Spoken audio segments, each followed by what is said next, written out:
Bababooey.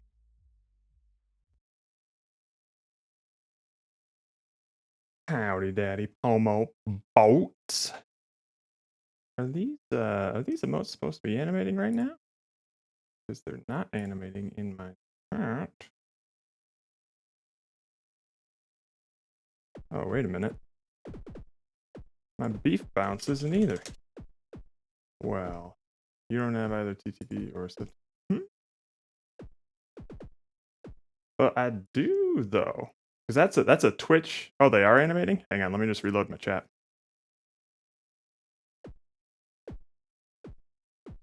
They're not animating on my screen. Did I fuck with something in my settings, perhaps? Maybe? Who knows? Oh wait, emote animations. Yeah, turn that back on. What the hell? What the hell? There we go. That's better. Oh, hello, eyeballs. Boop. There we are. On a time, on a time. Hoi! Disco time, boss. Time. I was playing Beat Rhythm.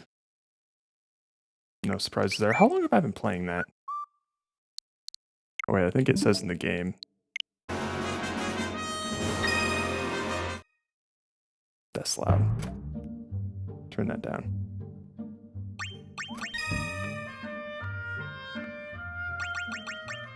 Oh! Oh god. Almost 90 hours I've played this stupid rhythm game. God damn. God damn. Kitty is doing good. Her name is Casca. She might come and bug me. But she has her food. Yeah, she's kind of just pouting in the kitchen right now. Alright, I think that's good. That should be fine.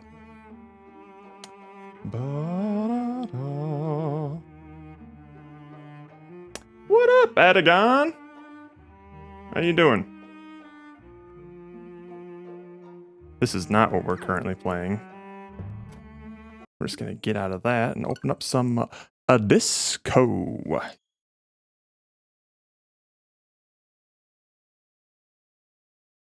How y'all doing this fine Thursday? I mean, it's cold and wet near where I am, but hopefully it's better where y'all are. Where's the name Casca come from? Well, first of all, it's spelled like that, and it's a character in one of my favorite manga series called Berserk. There you are. Hello. How's it going? Yeah, come here. You want to say hello? No? No, you good? He's just exploring around right now. She might jump on my lap later.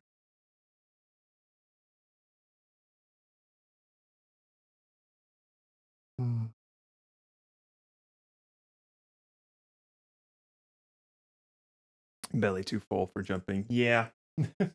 Usually she'll just pass out from a carb coma when she finishes her food. She'll usually come up to me when she's done and meow in excitement and lick her chops and then just like plop down and go to sleep.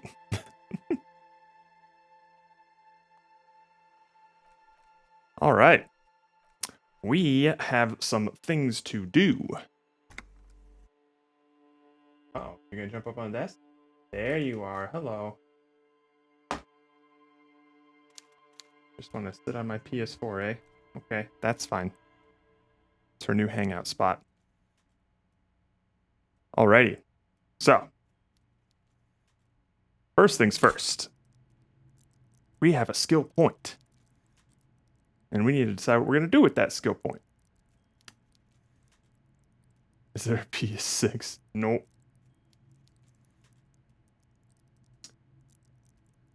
You all good, baby? Alrighty. So, the usual option for our skill point is we can either level up a random skill by rolling a d24, or we can unlock a thought cabinet slot to let us internalize a thought about our character. We have a couple of options in terms of thoughts. We have Guillaume le Million, which is just thinking about a famous celebrity in the world. Actual art degree, becoming like an artsy cop. Magnesium-based life form is basically just like chugging vitamins constantly. Like that's the way of life. And then the Jamrock Shuffle, which is just our unquenchable need to open up every single container and unlock every single door. It's basically like our thieving instincts. So, our options right now are either unlock or level up a random skill or internalize a thought. We're playing a chaos character, which means Chet decides where all the stats go. So again, option 1, roll a d24 and level up a random skill. Option number 2, open up a thought cabinet slot and vote on which thought we internalize. So I will leave that up to you guys. Oh, it's looking like thought right now. It's very much looking like thought. Okay, well. This might be a short poll then.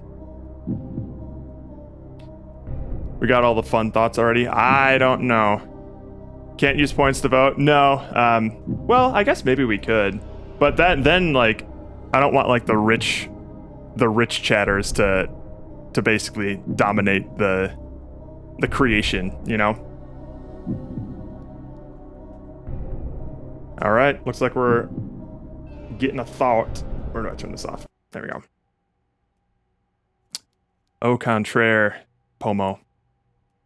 You have no idea what kind of thoughts we have. Well, now we have to vote on what thought we're doing here. So we have, let's see, 1, 2, 3, 4. Once again, ignore option 5. Option 5 is what you vote for if you want to throw away your vote. But option 1 is Guillaume Le Million. Option 2, actual art degree. Option 3, magnesium-based life form. And option 4, the Jamrock Shuffle. So those are the options that you got. Vote now so that you have the right to complain later.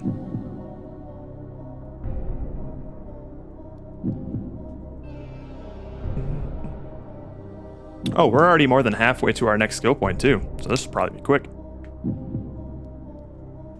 Uh-oh. If somebody else votes for option 2 or 3, it'll go to a runoff vote. But it's looking like the Jamrock Shuffle is going to be the one to take it. We shall see.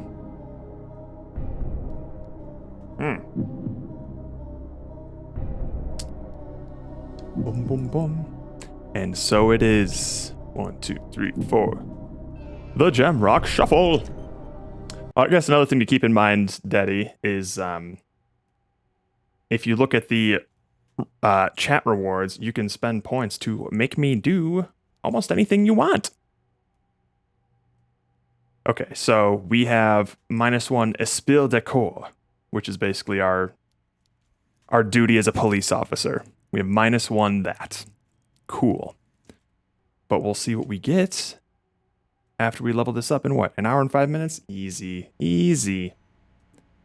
I don't remember what else I was doing. Oh, we have to talk to Measurehead because he's going to help us pull the body down from the tree. So that'll be nice. We are still butt-ass naked. But yeah, Daddy, to give you an idea of what kind of character we're currently playing, let's take a peek. We spec'd out hard in intellect and motorics, so we're a super smart, super nimble boy who breaks like tissue paper and has no self-awareness. I wear basically whatever chat tells me to wear, and our thoughts are where it gets interesting.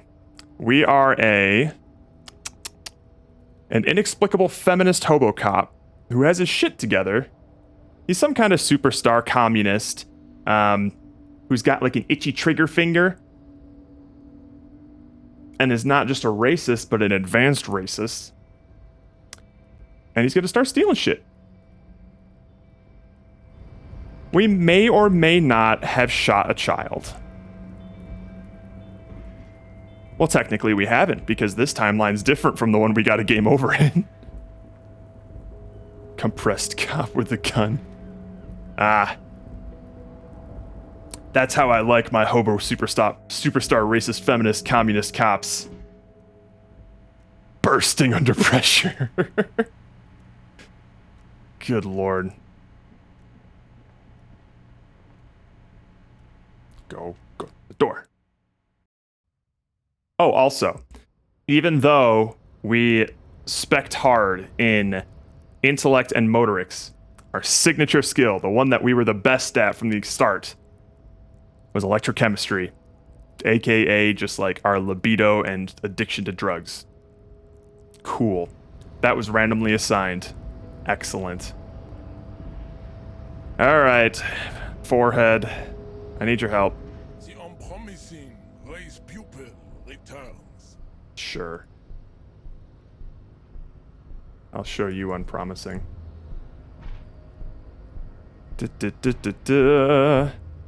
Isn't Everett, the union boss, white? Don't be vulgar. White or not has got little to do with this. The race enigma runs much deeper than that. I bet it does. Yeah, that's the awkward thing, is that to get into the harbor, I internalized his race theory so that I can chat with him mano a mano. So, he turns his eyes toward the harbor, seemingly bored with you. Yeah, but you still serve him. How does that factor into your life? You keep telling yourself that. Mr. Clare is a man of vision and means. He has the will to confront International Capital, which is something your race naivistic communists never did. Also, to serve is noble. It takes discipline. Your petulant individualism has only contributed to your race failure. It is lax and moronic. Communism is pretty cool. Idiotic communism is the single greatest contributor to your race descent. Everywhere around you, the fruits of its failure to challenge the world order. Individualism, rock and roll music, sexually transmitted diseases. That is true, we did invent STDs. Above all, rampant multinational finance still reigning large. Tell me, where have you gotten your love of pathetic communism from? He leans closer. Degenerate youth culture? Rock and roll music? It's true. I'm a rock and roll star and a rebel. Rock and roll is moribund.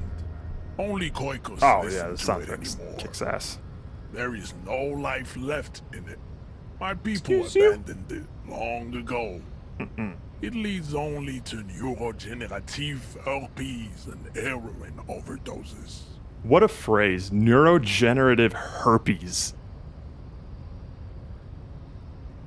That's some high class shit. I am not surprised you enjoy it so much. Hey, This has happened to many of the side products of the inevitable cultural victory of the Seminoles race. I don't know who the Seminoles are. I've recently had experienced head trauma. Wonderful, we're done with this letter. Okay, I'll ask, who are the South Seminoles? Island race, haplogroup A4A.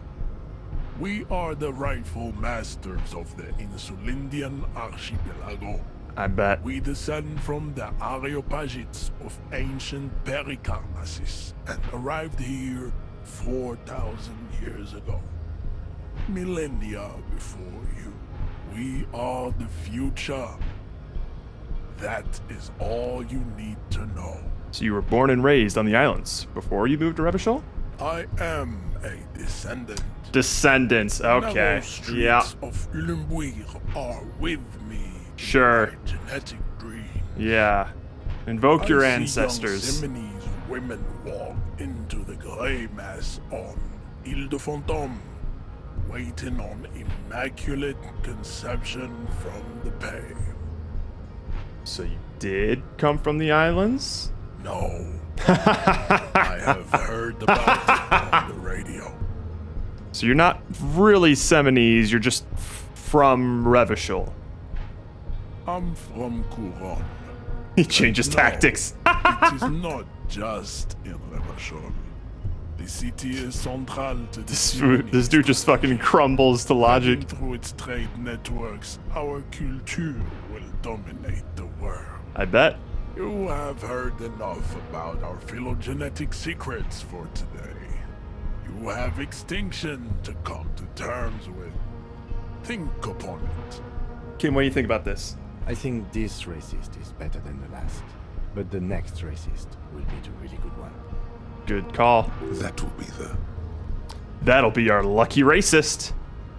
How do you know there will be a next racist?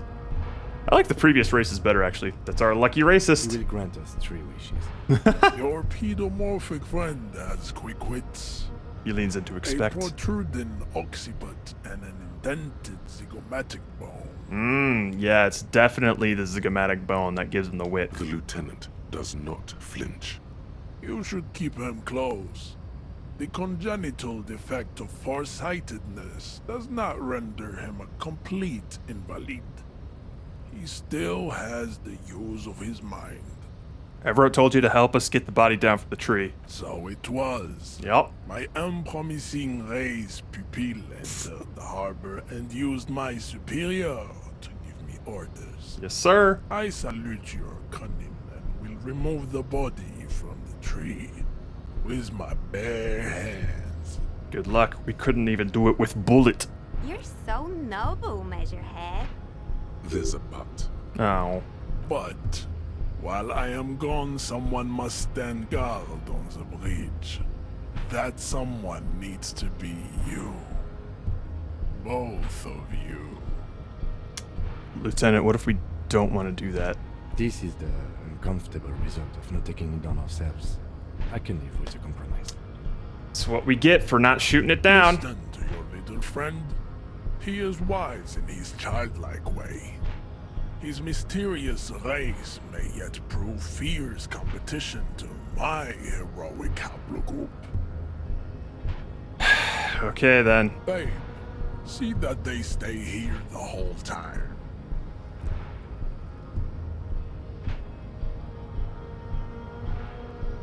Time to send a message.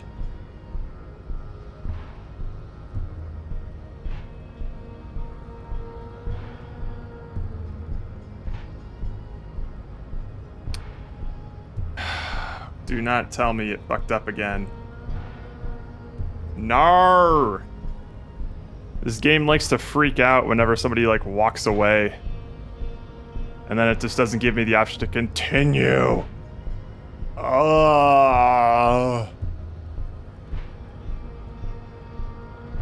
Well. Guess we're gonna close it down. Boo. Boo.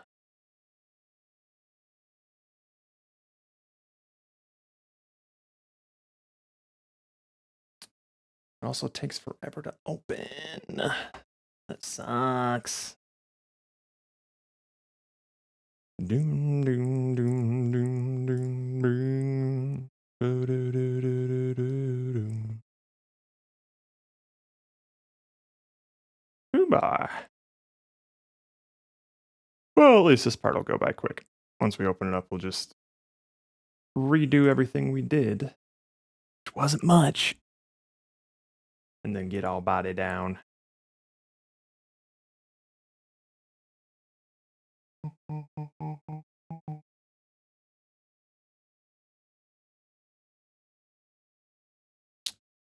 Lord have mercy.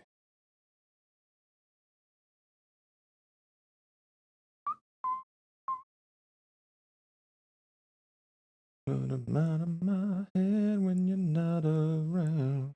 Alright, touch. Alright. Put me in, coach.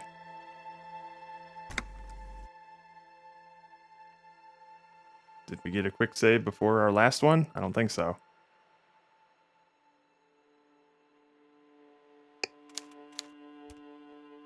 Nah, I hear a typewriter. All right. Off we go. Getting a little thought in there.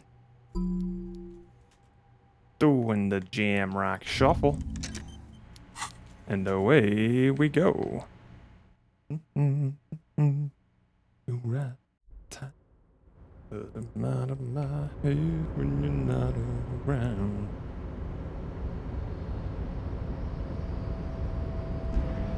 Come on, Kim, there's no time to waste.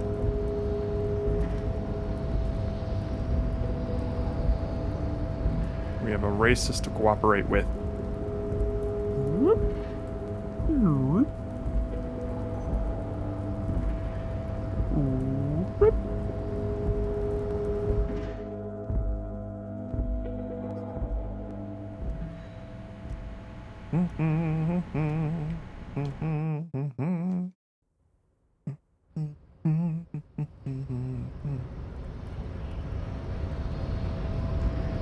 Alright.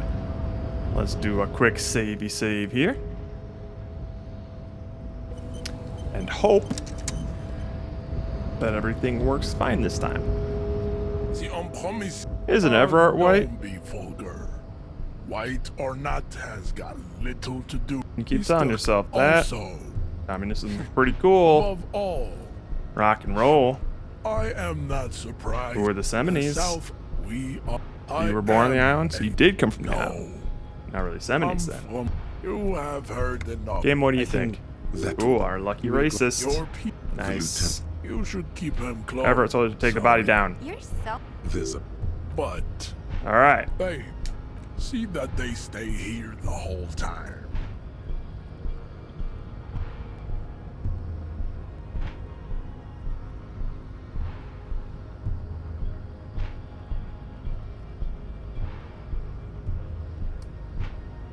Dude. Do I just wait? Am I just waiting here? Is that what we're doing? Oh my god.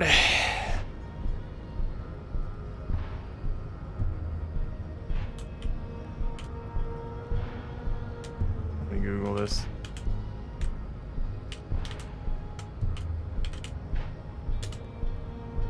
Stuck at Measurehead. Look at that.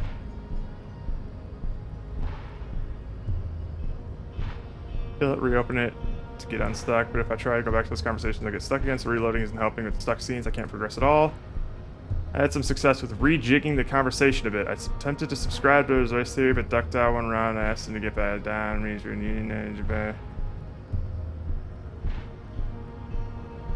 Okay. Well, shit. Well, shit.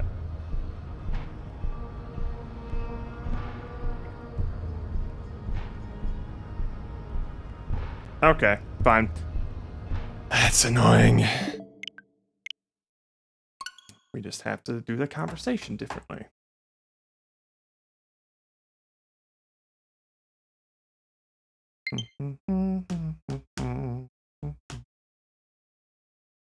Time to play Song of Horror again. Perhaps it has been about a year. But I think, if anything, we'll probably go through like the Fatal Frame series again before we do Song of Horror. It has been a long time. I don't know about Morrowind. Elder Scrolls games are not quite my bag. Most open world games are not my thing.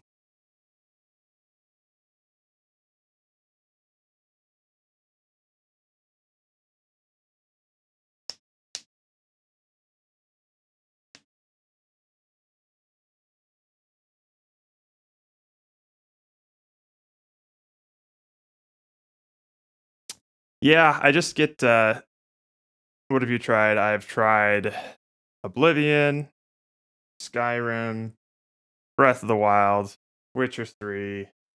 What other open world games have I played? I get more bored of Minecraft eventually.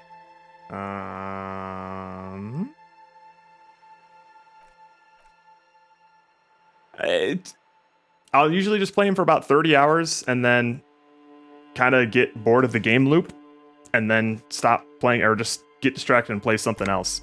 So even though I've maybe seen like 10% of the game, I think I just lose interest in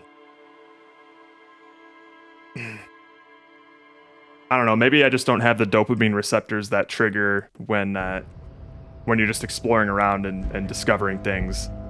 It's not enough to motivate me to just keep playing it. I think I need sometimes more linear guidance. Alright, you. Hi. You're so. There's a But Yep. What do you think, Lieutenant? listen to your No way. fine. Goodbye. Return to your degeneracy.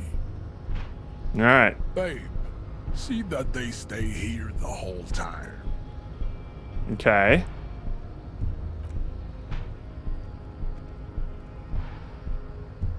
Come on.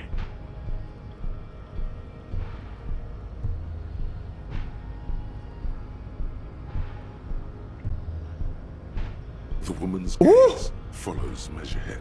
Alright. as he leaves. So, you guys are like cops or something? Yeah, we're the law around here. Cool. I like men with guns and power. The woman Katya, by the twirls way. her hair. Hi, Katya. You hear that? That sound. He's breaking something. Uh-oh. Yeah, Jean-Luc must be really tearing it up over there. I wish I could see it. I also wish I could see it. Look at you! RCM rent-a-cops! Yeah. Guarding that bridge like Everett's lapdogs! Is this where it's at now? The RCM is for sale! And who are you? What is your business here? Why are your clothes 4 sizes too small for you? I'll work with whoever I want. Yes, I'm an unbelievably corrupt cop. I am corrupt every opportunity I get. That's none of your business, corrupt cop. A shrill laughter interrupts you, echoing across Martinez. It's Kuno. Then, the man turns to look behind him at the behemoth appearing around the corner, approaching him, walking past him.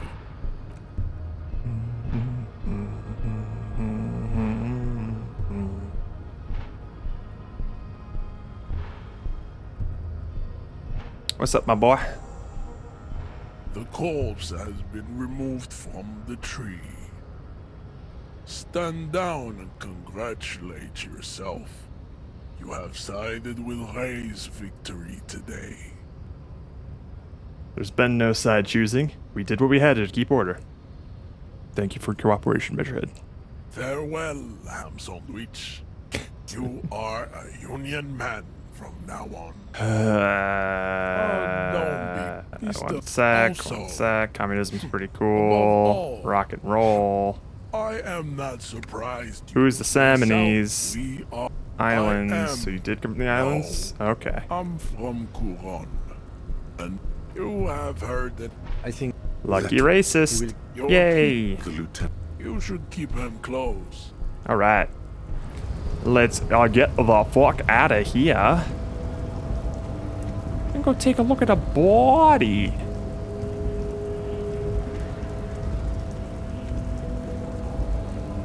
Nope, wrong way. What is up? Whoops, no, it's this way. How you going, Diesel? No, you go down. Jesus Christ. As if there weren't enough bones in your body that had some issues. How's your rib doing? Oh, that's a really quick save.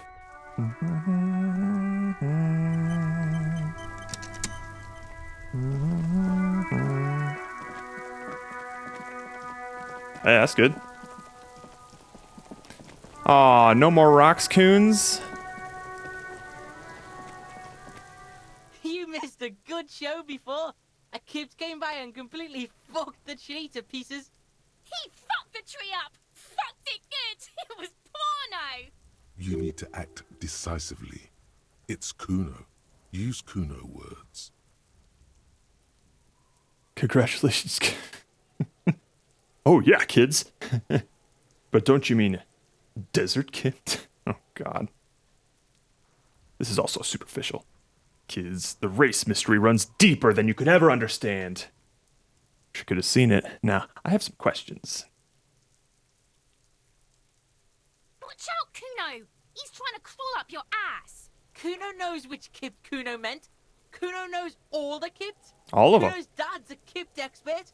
Says Kipt every day. 100 times a day. A few weeks ago, I had a sensitive tooth to heat and cold only. That's no bueno. Then it started hurting and no longer was sensitive. Well, yeah. That's the dead giveaway right there. Oh, shit. Yikes. That's freaky. Kuno's dad doesn't give a shit about anything. Except Kip's. Seems like it. Try to crawl out of Kuno's ass now. Make me! Yeah? The fuck did you want anyway? You got your fuck bag down?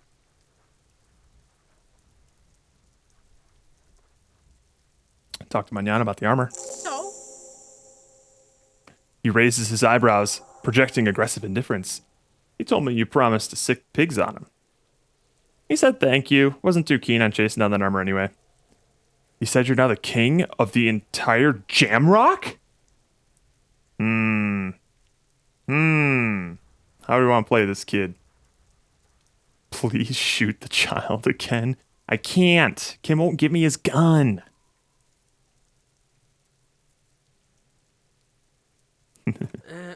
Fuck? Okay. Kuno's a giver like that, yes? He looks slightly confused. Kuno sent your fat ass running around like jello. Look, pig. Kuno sent you to rough some people up. Kuno played you. That happened. Now you and Kuno should move on. I will remember this, Kuno. You got fucked. You got fucked, pig. Fucked bad. Of course you're gonna remember this. Now get the fuck out of here, griefing the Kuno. After this shit, you better have something real interesting to say if you want to stay in Kuno's face. Yeah, real interesting. Wait a minute. Objection! What? What, Pomo? What? It's locked. Red means you only get one shot, but locked means you can't. You tried and failed. So we can't do it again until we put skills into empathy or something else unlocks the white checks. Bright red, or this dim red here, this is all we've tried it. However, I am trying to remember how... Hang on. One sec. Kuno's Kuno. You already know that slow shit. Right, how could I Kuno forget? thinks you have brain damage or some shit. Kuno cares. Kuno, stop being nice to the pig. Step away from Kuno, fat ass creep. Ease off, see. Don't be telling Kuno what Kuno can do. What else? Kuno doesn't... I know Kuno doesn't fucking care. It's clear you like the hard stuff, Brota. The what? Sounds like my stomach is growling. Evening falls. The time has come to take the vow. Vows? The vows are blood and flesh. What is my lower intestine going on about? Lower intestine? The term is metabolic and circulatory system. Okay, but what's the hard stuff? Fascism, Brota. Fascism? What is fascism, though? Many things, but it's mostly about trusting your gut. Who does your gut tell you is the source of Revishal's problems? Foreigners? Yes, them, but also women. Women? Women, men of war. You don't like them. They're insane. Their idiocy needs to be scrubbed off this world with rubbing alcohol. Woo men need to go back to the fucking kitchen. That's what fascism boils down to. The rest is also important. But the main thing is that woo men need to know their place. But I'm a feminist. Fuminous? No, it can't be. Not you. No one believes this. Oh no, but that's what I've been using to get laid. Did you know you can forget thoughts? Go to your thought cabinet and forget all about fominism. Am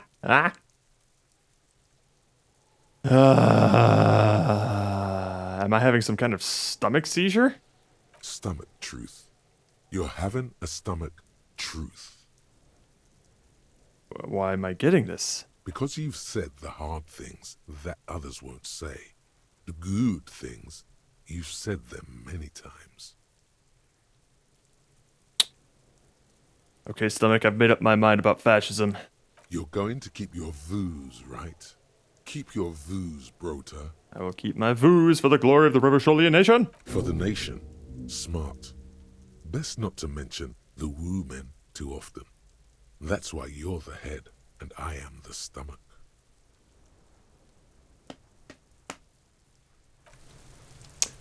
So here's the thing, though.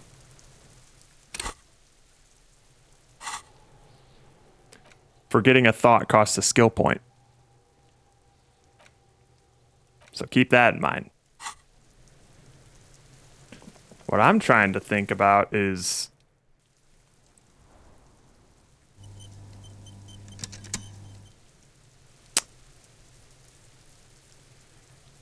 No.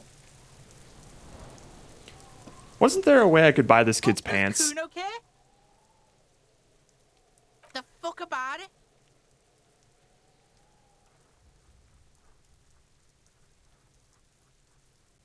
You're get lost. Kuno does. I swear I could buy that child's pants. Let me just double check my quests here.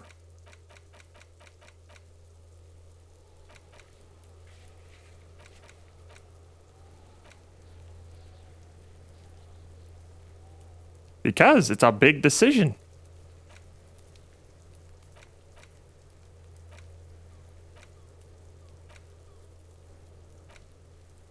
Yeah, buy fallen pants from Kuno. You need to figure out what's going on with him, and then you can get your hands on some performance gear. Gotcha. So I need to succeed at that empathy roll. Rough. All right. Body time. I'm about to smoke up. Raise that intellect. Let's go.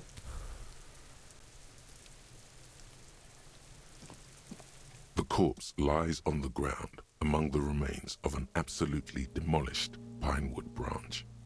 It's gently laid on one side. Beautiful. Mr. Measurehead has done a good job. Nothing is too broken or compromised. The victim is ready for a field autopsy. A field autopsy? Yes. 1. Investigation of the scene. 2. Initial examination of the victim. 3. Field autopsy. 4. Transportation of the body to the morgue. We are on number 3. Also, sometimes when you finish a thought and you internalize it, Pomo, it can give you some debuffs that you would prefer not to have. And if you want to get rid of those, well, that's going to cost a skill point. The RCM's 4-phase murder scene processing manual. The fuck are they on about? Cop's gonna cut his shit up.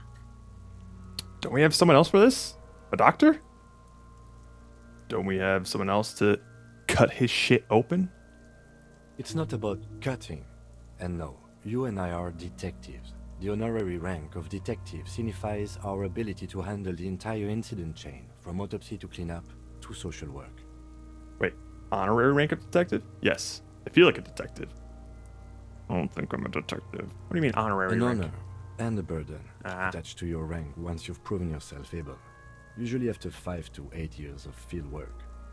Mine is lieutenant detective. Well, mine is detective. You are. Your station would not have assigned you on this case if you weren't. Now, The lieutenant adjusts his glasses and takes a deep breath. Smell those fumes.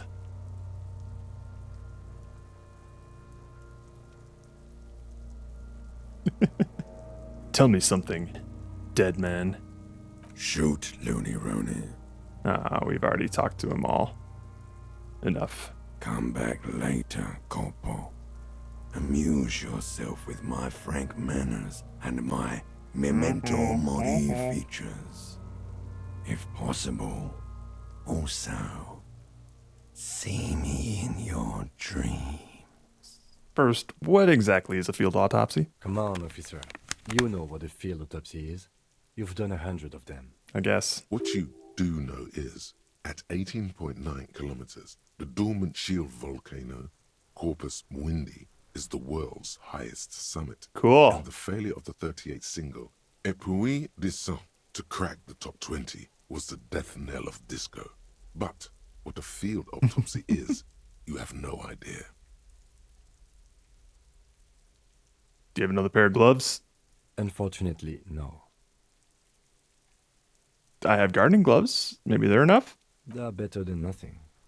Tell you what, I perform the anatomical side of things while you will take notes.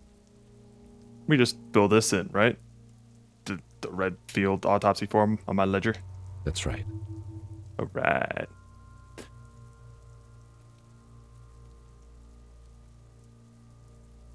So I believe our quest log says we want to try and get these boots off when Kim's not around.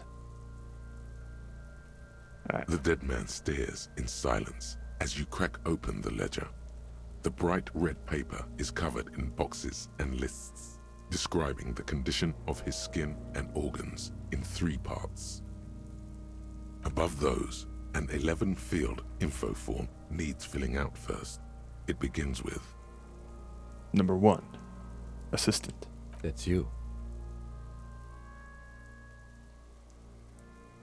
HBD. the corpse Or is HBD. indifferent to your scribblings, just lies there. The next box says Number 2. Coroner case number. KK57-0803.0815. KK equals Kim Kitsuragi. 57 equals Precinct 57, followed by his date 0803 and time of arrival 0815 on the scene. He's indexed the case after himself, not you. That's because he doesn't want to bring up the messy question of your initials. Okay, fine. Next, Number 3. Name. NA. Next, Date of birth. NA. Age. Roughly 50. Try 40. The damage is so extensive, it's better to err on the young side. I'm gonna write around 42. He nods. Number 6. Race. Mondial. Subgroup Occidental, as per your observation. Write it The down. pudgy mess looks neither mondial nor occidental. It doesn't even look human. The next line says, as you read it, you think, that leaves out dark-haired Mesk, Sao, Sarah Mauritian, Kedratic. Lighter-skinned occidental means this man could be Vespertine, Oranese, Messinian. Those 3 are on the table. No, not so much. You can play just like the most corrupt motherfucker you've ever been, but like killing people is essentially results in a game over. There's a lot of things that you can do in this game, but you don't. They're all presented to you as like choices or roles or whatever. You can't just like go around and like press the trigger to shoot whatever, you know? A solid guess, Mr. Racial Profiler. Thank you. Fucky, fucky! The little monster exclaims energetically. Male. Pigs can have sex. Fucky, fucky. Naively, the lieutenant does not double-check your notes. Number 8. Date of birth. We're still going with March 4th, 51. Fair enough. What else? 9. Looks. Body identified by is non-applicable. 10. Case number is the same as the coroner's case. KK 57 0503 0815 listens motionless. with the cargo belt still around his neck. Only one box remains. Number 11, evidence of treatment. None. At least not after the initial examination. What exactly is treatment, anyway? Interfering with the body's position or wounds post-mortem. You said none? Wait. Interfering with body's position or wounds post-mortem. That's... Kuno's been doing that the whole time. At least not after initial examination. Oh, okay, whatever. I agree, Lividity pointed to a lynching. I'm not so sure. Didn't the footprints look like he was carried over? Agreed, no treatment. I'm not so sure. Yeah, the footprints. They'd have to have incapacitated and carried him over. This man was more than a match for untrained dogwalkers. He places his hand on the dead man's chest, as if in preparation. Your central nervous system recognizes this gesture. It's the stations of the breath. Ecclesiastic, religious in nature, a holdout from pre-DeLorean burial rites. It takes him 2 seconds to perform. Then, we should start the post-mortem. The corpse cannot feel Kim's hand on his chest. It no longer meaningfully interacts with its surroundings. A thicket of boxes and lists on red copier paper tries to answer why. External examination. Summary. Clothes. The deceased wears armored boots and white briefs. The make of the briefs is Babrodine, I think. Let's see. He turns the body onto its side. Check the underwear label. See, it's happening. Babrodine, yes. Inexpensive. Size M. Color white. The disappointment is palpable. The red-haired thing was expecting something more lurid. The rest of the clothes have been removed post-mortem by scavengers in order to get to the victim's ceramic armor. Officers are in search of the missing pieces. Removal of the boots is left for processing. It would be clever of you to omit the boots altogether, sire. If you are to keep them for yourself, as you ought to, you have deserved them more than anyone else. When am I gonna get them? Patience.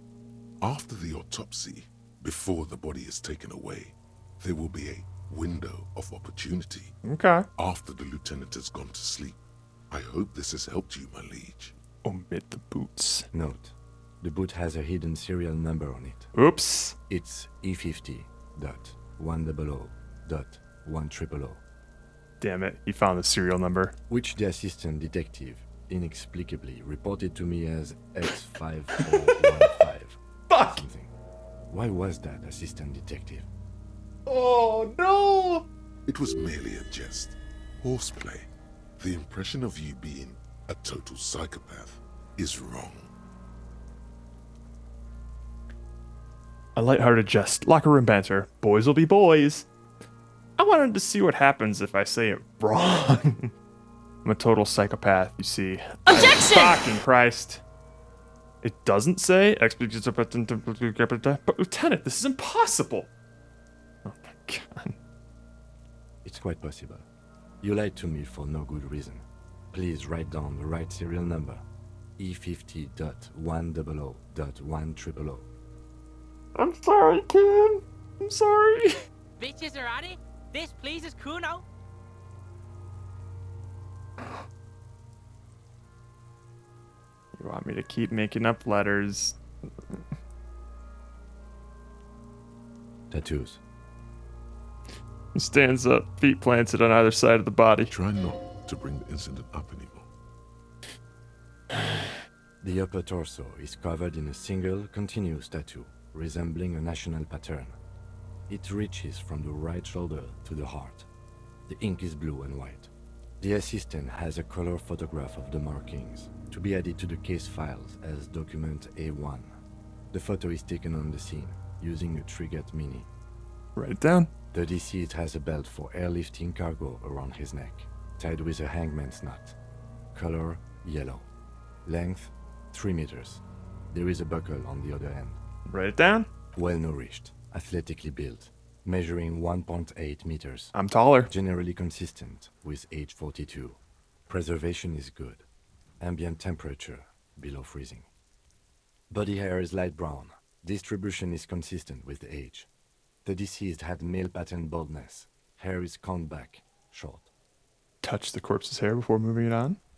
Write it down. Short, light, brown, male pattern baldness. No. Give him a little pet. His hair feels wet, soaked with rain, cold to touch. Not that different from a living person after a swim. Stroke his hair. Or stroke his hair. Gently.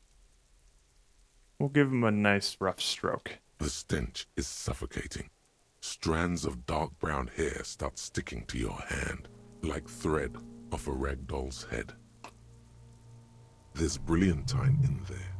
He's combed his hair back with oil.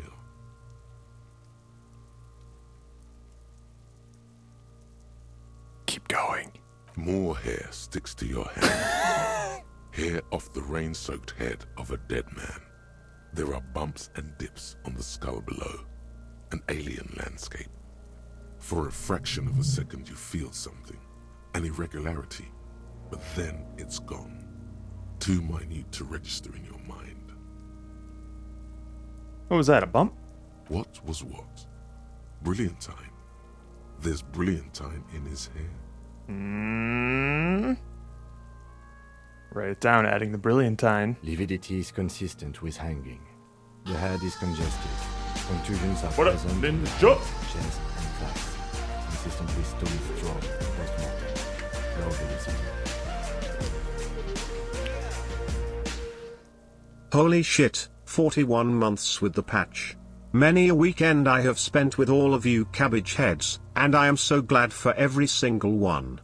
Thanks for being amazing, you motherfuckers. Kanpai. Kanpai. That was less than D. Yeah, low velocity rocks, bitch. Fucking low velocity? You think Kuno doesn't know what you're talking about? Velocity was fucking max. How many of those streams do you remember, though? That's a good question. Talking shit about Kuno's velocity. Your velocity's mid, Kuno. In addition, there are bite marks on the face, scalp, and chest, consistent with predation. All right, fine. I meant for high velocity. Ligature mark. For the coons. For the Cooney Kuno. Ligature mark. The lieutenant produces a small folding knife, with the other hand pulling on the belt. He starts cutting into the polyester. The stench is horrid. After a while, it's obvious the material cannot be cut. The steel wiring. There's too much of it. We need to remove the belt so we can get to the ligature mark. You've got just the right tool for that. The chain cutters. Oh, yeah. I'm prepared. The hanged man lets out a joyous little bubble of rot from his nose. Good thing we got these chain cutters. Always good to think ahead. Now... Points to the rope squeezing the dead man's neck. We need to cut the belt to see the ligature mark below. Carefully. With as much precision as you can. Uh-oh. See? My pig is gonna fuck his head off. Uh-oh. No, he ain't. Your pig's a boring fuck. Can't add anything to it or it won't register.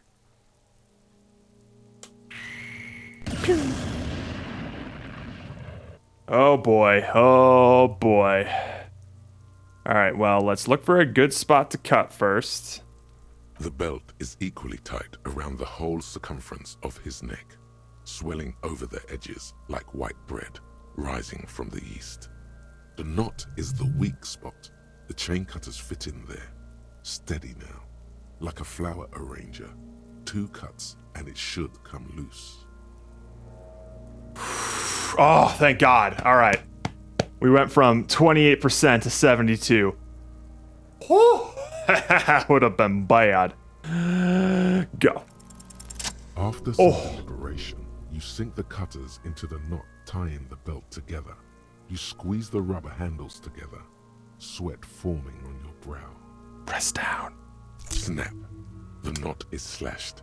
Another cut and the belt falls apart like a flower bouquet, revealing the dead man's neck and the dark red ligature mark around it. The rope rises to a point, leaving a gap in the ligature mark. The suspension point is in the back of the neck. The lieutenant is kneeled closer, running his finger along a dark red groove until there's a gap. Hemorrhaging is observed on the skin, above and below the ligature mark. The mark is well pronounced, consistent with a drop from 1 or 1.5 meters. Oh, okay, so that was like instant neck snap. Chest is intact, normal contour. Abdomen is protuberant, pelvis intact, genitalia. Pulls down the man's underpants. No! Let's get out and see! I fucking knew it! Genitalia is male and unremarkable. No evidence of injury. Let me take a peek. The dead man's penis is average-sized, congested from the downward collection of blood. The testicles are uneven in length, hanging underneath. The genitalia is greenish. Marbling is present around the crotch. So your standard run-of-the-mill male genitalia. Back is symmetrical and intact. Upper and lower extremities are intact, but asymmetrical. There are combat injuries on the right hand, thigh, and hip. In addition, I see smaller, residual scars, too numerous to count, covering about 30% of his skin. Damn. From wounds sustained over 2, maybe more decades, dispersal and accumulation indicates long and active combat duty. The scarring is extensive, way more than a law official's. We have a real museum here. Of battles, wars. Write it Last down. item, hands. He takes the man's right hand in his, inspects it, then moves on to the other hand. Let me pick up the hand.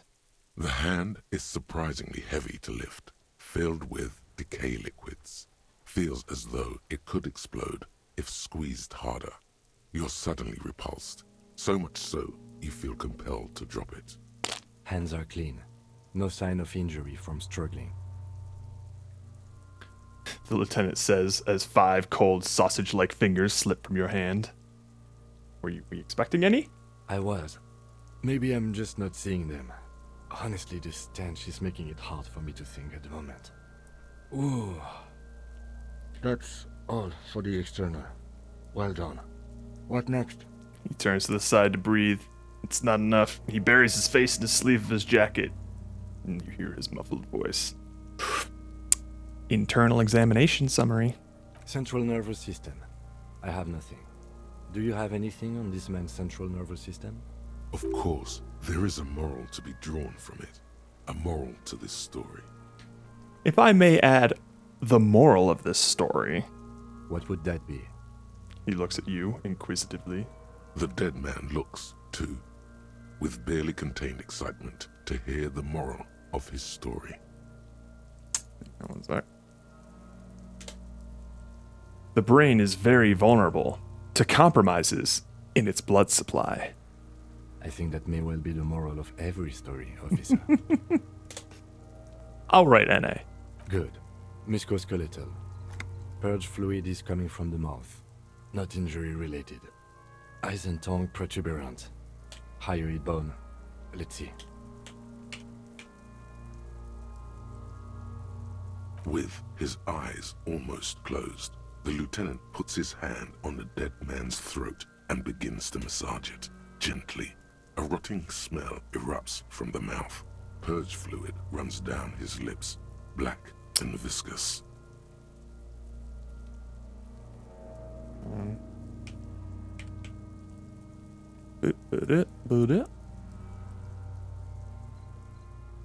And there. You hear cracks as the lieutenant moves his sharp fingers inside the flesh, like the creaking of an old house at night. Yeah, jack that fucker off! The hyoid bone is fractured. The rest of the musculoskeletal system is intact. Unremarkable. Write it down. Respiratory system. Back hunched as if in prayer, he begins to pry open the dead man's jaws. He stops to exert more force. Both hands are used. Oral cavity shows no lesions. The victim has received dental implants, possibly after a combat wound. Mouth swollen. Hemorrhaging present in mucosa of the lips and mouth. Let me take a peek there, Kim. No scream, no sigh of relief rises from the darkness inside. It's humid there, sickly sweet air, unlike anything living. You feel like you're about to throw up again, straight in that mouth of his. Let's go deeper. Oof. It's hard. Once more, you Ow. taste stomach acid in the back of your throat. A contraction. Your throat pumps a little something from your stomach and into your mouth. You're forced to swallow, just to keep looking. Inside, you see darkness. Just a mess of meat and darkness. Worth. Hemorrhaging present in mucus. The lieutenant repeats impatiently. He lets go of the jaws. The mouth snaps shut before you. Write it down. Hepatobiliary. NA. Why? Don't we have anything? Are you a hepatobiliary expert? He looks at the corpse's stomach with a mix of tiredness and disgust. Hepato means liver, and biliary, the gallbladder and bile ducts. I don't think so. Neither am I. That's it? That's it. All right. Same for toxicology and serology. NA. Both? Unless you have untapped reservoirs of knowledge there. Reservoirs? No, but do they take obscure trivia and odd tidbits? The completionist in me wonders if something we could still do. Would obscure tidbits and odd trivia fit the fields? No. Completionist? Like a toxicology screening? At this stage, I doubt processing will find anything, even if he was brimming with cocaine. But still, you should add a request. All right. NA and add toxicology requested. Cardiovascular. The body exhibits heavy lividity. Blood has gathered in the hands, feet, and neck. Hypostasis is visually consistent with the hanging. Write it down. Gastrointestinal. He breathes a sigh of relief, of approaching relief. This is the last field on the list. He looks around to the ground. The pool of feces there. This will do. Digested semi-solid food in stomach. Voila. He touches the corpse's bloated lower abdomen briefly. We're keeping the voila. What's next on the list? Description of injuries. Let's see. We have bite marks, contusions on the head and chest, and a ligature mark encircling the neck. You'll need 3 fields. Leave a 4th one too. Be thorough if you want maximum results. What about the injuries we have inflicted? Oh, so we inflicted them? Okay, I inflicted them. Okay, so there's a spin-stabilized munition from a Kiel A990 muzzleloader lodged in his lung. My bad. I don't think we should mention that. Better not to muddy the waters. I agree. The waters are muddy enough. See? These pigs are fucking corrupt. Boy nods approvingly. Why don't you fuck him if you love him so much? Now, injuries. Bite marks? Head, chest, and scalp bite mark injuries. Predation by birds has caused damage to the body. Odontologist does not need to be consulted. And your opinion, officer? Beneath the description, there are 2 boxes waiting to be ticked. Opinion. Fatal injury. B. Non-fatal. Postmortem. I agree. Agreed. Next injury? Contusions. So, the scalp bleeds from a post-mortem head injury, a stone. The injury does not have the rim of an early inflammatory response. The perpetrator on the scene has confessed to causing it post-mortem. At maximum velocity, fucko! You tell him. Has confessed to causing it at maximum velocity. Write it down. Coagulated blood sticks to his scalp and chest, where the countless stones have hit the dead man. Beneath the description of injury, 2 boxes. Non-fatal postmortem. Right. Next. Ligature mark. A dark red abraded ligature mark encircling the neck, with a gap on the nape measuring, let's say, 7 centimeters. The hyoid bone is fractured, the cervical column intact. I see hemorrhaging on the skin, above and below the ligature mark. Depth of the mark, 1 centimeter. No signs of clawing on the neck. Write it down. Below the note, 2 customary boxes wait to be ticked. The man's head jerks to the side. The ring around his neck is visible.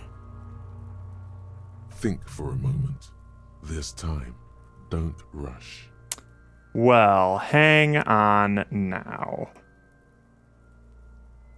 Why would you say that?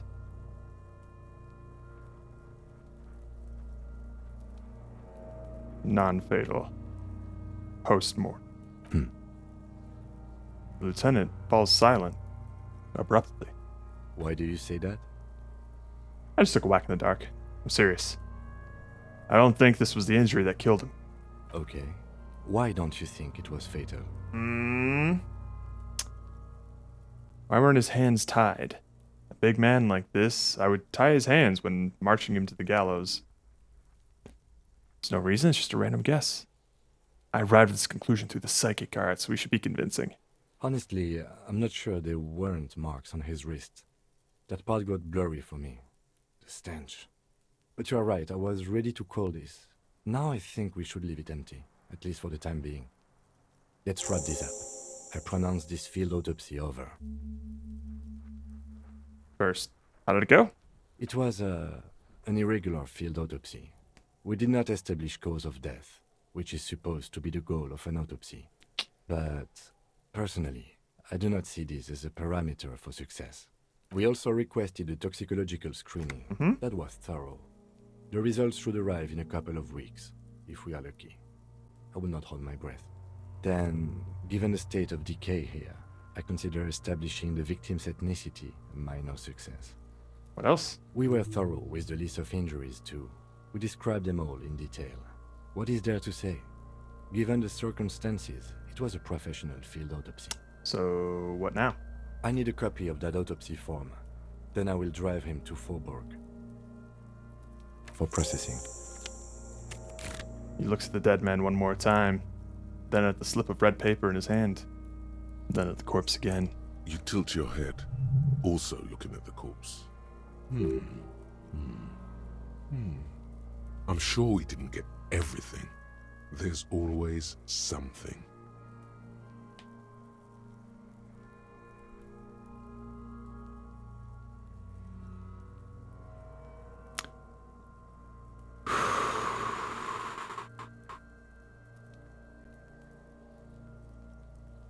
All right. 42%.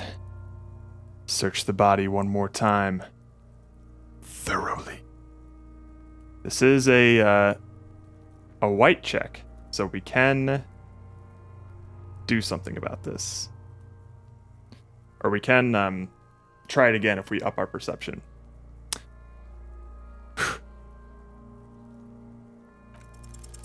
Your arms reach out and your eyes close, as if by their own volition.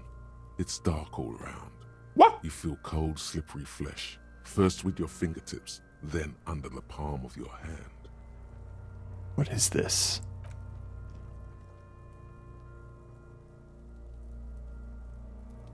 His face, his cheeks, his nose, his fat, swollen lips.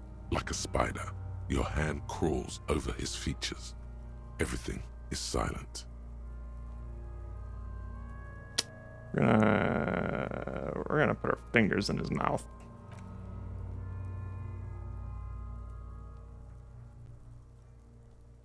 The oral cavity is cold and moist. A ball-like tongue attaches itself to the base of the mouth, lolling around like a scallop. Play with it. This feels right. Open your eyes and look. No. Touch something else. Let's open our eyes. A vision of black and dark red death, pried open by your naked hands and studded with teeth. Looks like he's laughing. Death fumes rising from the throat, and there, in the back of his mouth, above the bell of the uvula, right in the soft palate, you see a hole, barely visible to the human eye. It is swollen shut, almost vanished. No larger than 0.4 centimeters in radius. Jesus. The edges appear darkened. Hold up. How big is that?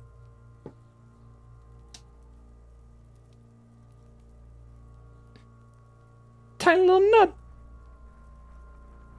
That's even too big.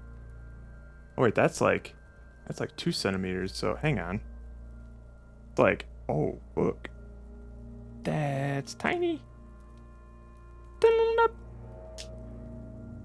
An abrasion collar. This is what we're after. Fuck yeah. Mm-hmm. Keep going. Kuno nods too. He takes a step closer. Touch it with your finger. Gently. A black trickle of liquid runs into his throat from the wound. Put your finger in. Your index fits right in there. A tight tunnel of flesh opens up. Tissue damage. Wide enough for 2 fingers. As you push both in, you reach through his mouth, right into his brainstem. The fuck is happening? Ah, shit, see? Let's feel around first. The basal ganglia feels clumpy. What entered here has torn apart his reptilian complex. This man will never sleep again. Never wake. Deeper. Your fingers slide into the remains of his limbic system. There is no resistance. It's gelatinous. The slug-like structures are damaged too. The tearing extends deep into both hemispheres. There's a cavity cut right between the hemispheres. The lieutenant answers with the sound of his pen on paper. Fucking cavity, see? Kuno's voice is hushed. Deeper. Your fingers are all the way in now, reaching toward the inside of his skull. The cavity goes further, but the entry wound isn't wide enough for the rest of your hand to follow. Wriggle in. Your fingers reach toward his skull. His cerebral cortex feels like jelly. Cold jelly. Strange fluid streams down your wrist as you push deeper, until you feel it on the tip of your finger. Sharp, serrated material. The edges cut right into your skin.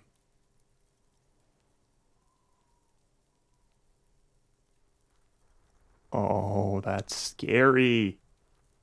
That's scary. Ah. So what? We need to roll a 9. I think, right?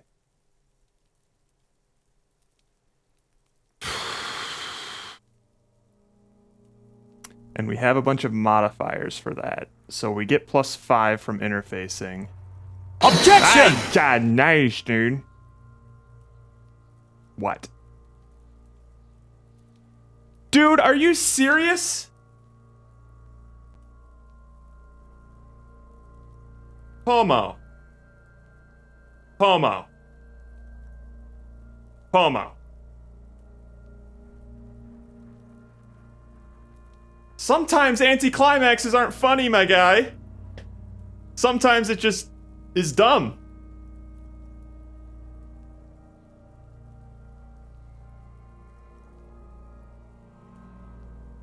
Are you fucking kidding me, man?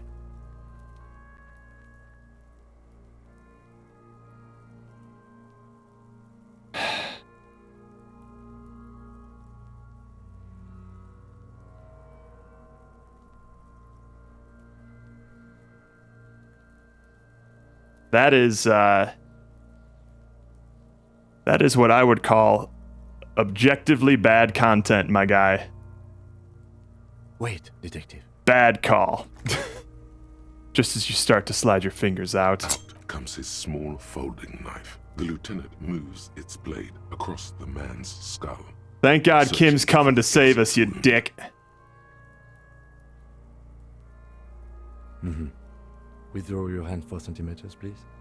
Ah, yeah. Pull your finger back and nod. With a crack, he punches the knife in the skull. Then, one more time, and one more, until the bone comes loose, like eggshell. Inside, you feel the jelly move from his poking. The object is still in your finger. Can you push it out? Push. A small flower of metal blossoms from the man's head, followed by your finger. I'd have been upset if we just, like, led that all up and then just backed out. Beautiful! A bullet. A non-calibre. You may remove your hand from the victim's head now, officer. Well done. Here's your prize. He drops the bullet in an evidence bag and puts it in your hand. Your other hand. The one not covered in blood and cerebral cortex. We need to add an item to the injury list. Injury number 4. Oral entry wound with an abrasion collar. Soft palate, back of mouth. High velocity. Temporary cavity in brain tissue. Small exit wound on the occiput. How does that sound? Sounds like heaven. Opinion, fatal injury. Goddamn right. And one last thing. We can now fill in injury number 3. Ligament mark. Opinion, non-fatal. Post-mortem. Treatment. He's proposing the bullet was the real cause of death, and the hanging an attempt to conceal this fact. The ligament mark, fractured hyoid bone, it was all treatment. Yes, and the belt around his neck. The hanging, even dragging him to the yard. All of it was done after this man was already dead. Dead dabba doop doop. Deadity dead. Agreed. I have had my doubts since you showed me the tracks. Why did they carry him over? Why not march him, I thought. There was no satisfying explanation. +5 from interfacing. Objection! God, nice, dude. What? Dude, are you serious? Genuine upsetness. We spent like 5 minutes building up to that part. 5 minutes of just slowly fishing our way in. We're about to reach a dramatic conclusion. +5 from interfacing. Pummel's just like, no. Make everyone else suffer. I'm not having fun unless nobody else is having fun. God damn it. There have been other signs too. Find the bullet before you get fooled. To assign hanging as cause of death, as the perpetrators expected we would. No such luck for them. That's an extra 30 experience points we almost didn't get, Pomo. There is, of course, the very real possibility he was both shot and hanged. Maybe they just shot him while they hanged him? Who would do this? Why would anyone do this?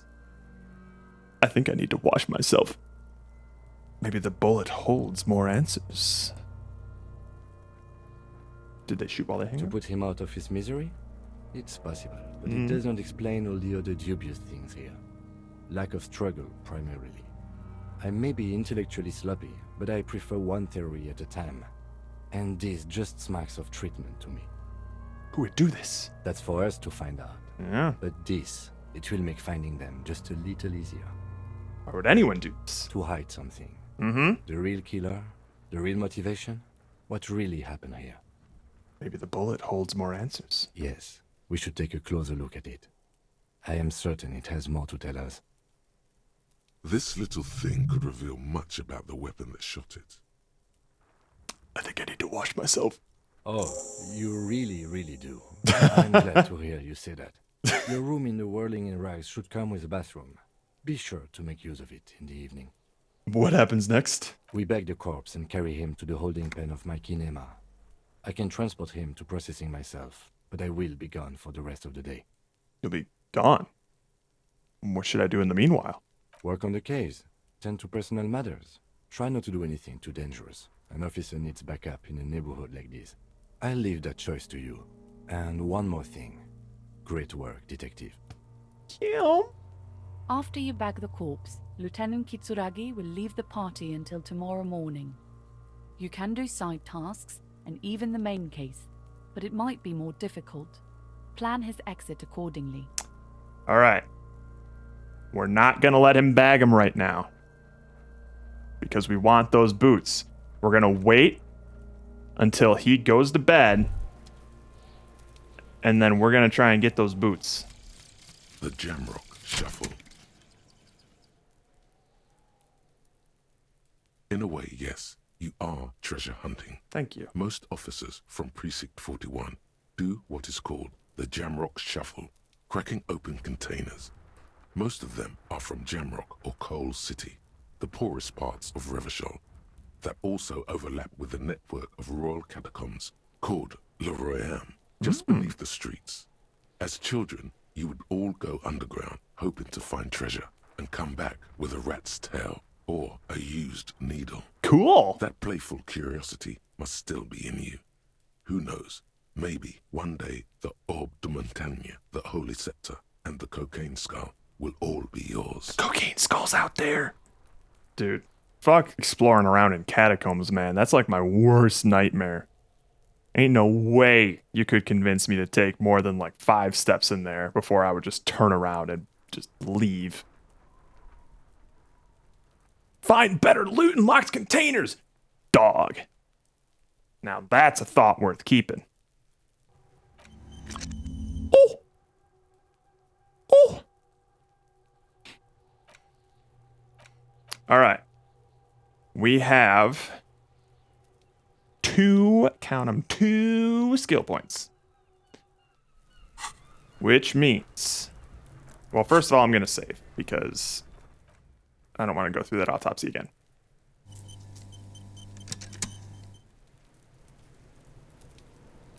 Oh, oh, oh, I can't move. I can't move. That's cool. That's cool. Oh no. Oh no. Oh no. Oh no. God damn it. God damn it. Oh, will nothing get him to stand up? Nothing?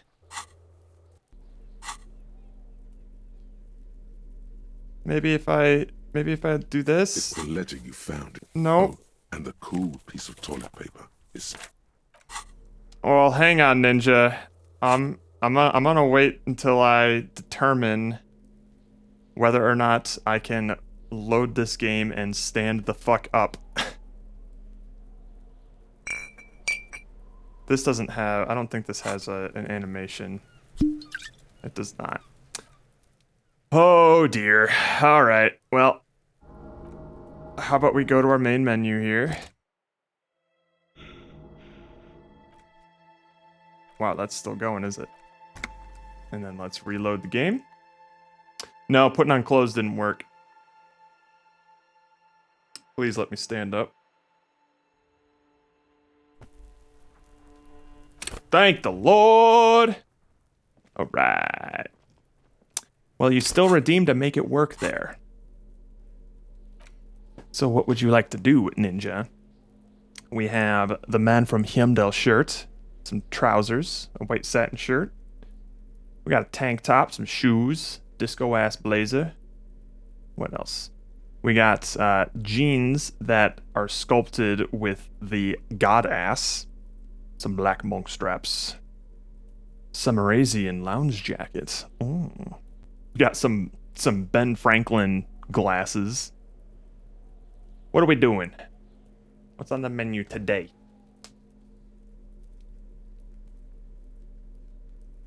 Maybe I'll take away my cigarettes real quick. What you feeling? Got ass jeans? You got it. Look at that. Blue coat. This thing? The naval blue coat? Whoa, shit! The wife beater. You got it. Alright. Anything else? Are we good? Not too shabby. +1 suggestion, +1 physical instrument and electrochemistry, -1 half-light and reaction speed. And the black shoes give us +1 to indirect modes of taxation. What? Affluent money maker, man. Okay.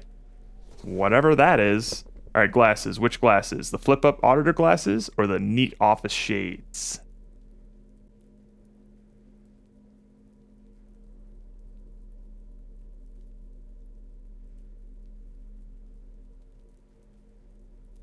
What do we got? Office shades. You got it. Not too dramatic, but we get +1 to visual calculus, baby. Alrighty. Sounds good. Hello. What's going on here? The luxury of fine things. Just look at those black monk straps. After spending an entire day hustling, who's to say that you didn't deserve a pair of ridiculously expensive shoes on your tired feet? You're right. Beautiful things make people happy. Beautiful things give you a rush. It's power.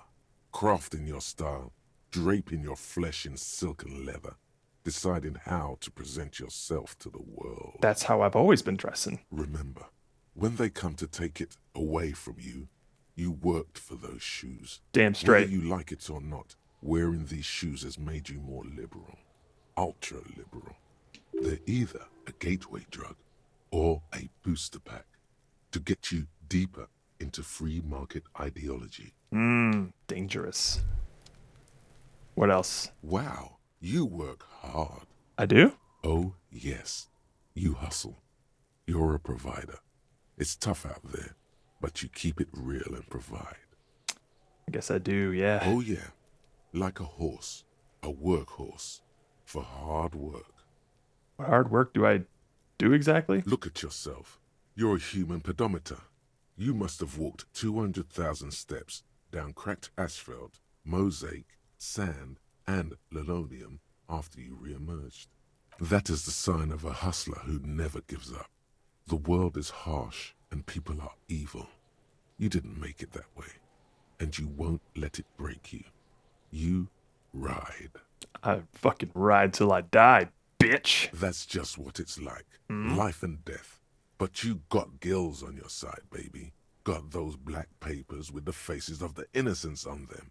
You bring in the Franco-Negros and the Solas. It ain't easy, but you do it. Day in and day out. You didn't make the rules, but you won't lose. You're a cop and a sprinter and a money printer. I mean, yeah, I did take that bribe from that Joyce woman. Can't say I didn't make that Sealand guy give some of his money either. Sure, I got that giant novelty check from Everett. Yeah, and Everett gave me that $5. Could say I took some money from that. Oh man, yes I. Wow. Yeah, I've really gotten a lot of stuff from a lot of people. Oh yeah, you took that bribe hard. You're a killer. Can't say that. You shook him. You're a killer. A shark. Sure, I got that giant novelty check from Everett. Wasn't easy getting that giant novelty check from Everett. No. Took some ingenuity to get into the harbor, but you got in, and you took that bribe as hard as any cop's taken it. And that $5. He did. Yes, he did. And you took it. Took it and put it in your pocket. Ka-ching, baby doll. Officer Hustle riding shotgun. You didn't log that in as a donation either. You don't log any of that shit in. You're a straight rider. Yeah, you're in the sales business. Damn straight. Shake 'em for shit and then pawn it off. Law officer style. Guess I've made some gills, sure. Sure. And has it been easy? Is life easy? No. Have you not gone into cardiac arrest? Are you not about to have an anxiety attack? That has all happened several times. But you still hustle 24/7, ride or die. Now, ask yourself, are you rich? No. I'm actually not. That's right. You work harder than anyone. You almost rode yourself to the grave, and you're still practically a hobo. Why is that? Because of that Gart guy riding my ass. There's a market for corrupt cops out there. But the immigrant cops price dumped it. Because that Gart guy. The Gart man has set himself up one of those self-replicating money structures. You should learn from it. Don't play the victim. Think hustler. Think with your head. I don't know, why am I so poor? Because of the taxes. G-Man's got his Damn. jam-covered sticky fingers in your pocket, stealing from you every time you buy, sell, walk, talk, fart, so much as sneeze. Hate it when my farts get taxed. Our tax is almost non-existent in the Gossamer state. That is Revachol. But there were no taxes. You and I both, but they got those indirect modes of taxation. Sales tax, excise duty, Boo. extraction tax. This text that doesn't even have a name. Plus, there's the stuff people in other countries pay for that makes them ask for more money from you here. The Gossamer State's a myth. In total, the coalition government is taking 98% of all your What? money. No fucking way. Guess I'm a free market fundamentalist now. Are you sure? That seems like a pretty big number. Objection! Way. Wait, the first one you mean? We a free market fundamentalist? Alright, bam. Here you go, hustler. Fight the righteous fight. Free the people. Keep it real. Keep it street. Keep it Keep 55th foaming at Street. the mouth furiously on the tax issue. The pockets of these new jeans are perfect for sticking your hand into. Makes you look cool, calm, and collected. As your hand enters the pocket, your fingers brush against something soft. Yet Money? hey, it's a chewing gum wrapper. It reminds you of the fruity juice of apricots. You Cool. should inspect it closer if you have time. Something about the wrapper's texture is familiar. Oh yeah. By the way, the raw materials were most likely exported from Seaguy, the apricot suzerainty, and processed in Sur-le-Clay into the apricot-flavored chewing gum loved by kids of today and yesterday.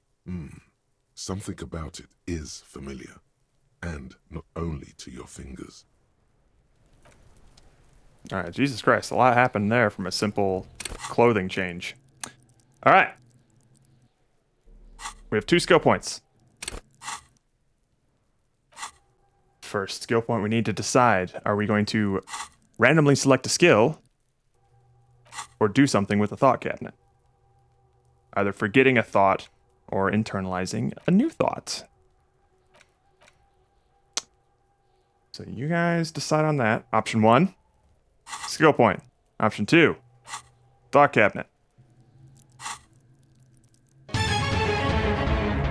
Do your thing. I'm gonna go get a drink. Be right back.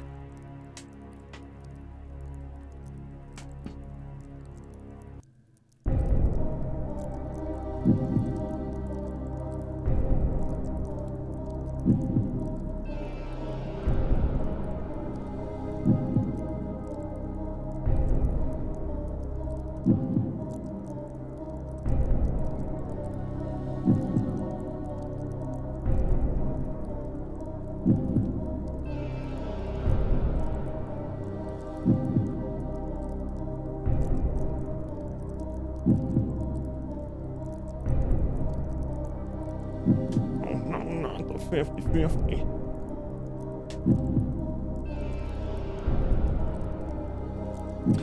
Not the 50-50.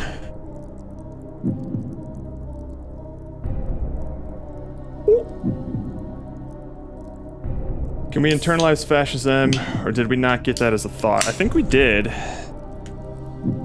It's just one of those things that you have to internalize. So that's the Revacholian nationhood. That's the fascism one.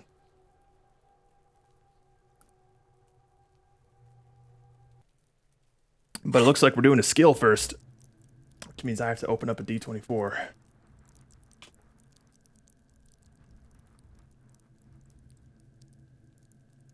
Yep.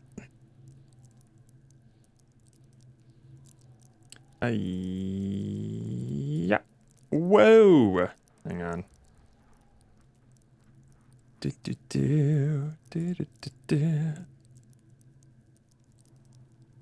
Okay. Ignore the Metal Gear Rising. Alright, here we go. Hi-ya! 14. I think that's a physical skill.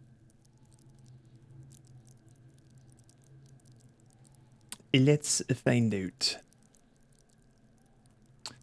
So, 1, 2, 3, 4, 5, 6, 7, 8, 9, 10, 11, 12, 13, 14. Pain threshold. Can't we vote to either pick the skill or randomly choose? So generally, whenever we do the skill points, it's randomly chosen just because there's too many options. Somebody could use their disco privilege to tell us to do a specific thing. But the way we've sort of decided it with just randomly doing it is random assignment. So, pain threshold. Shrug off the pain. They'll have to hurt you more. We do have another skill point, however.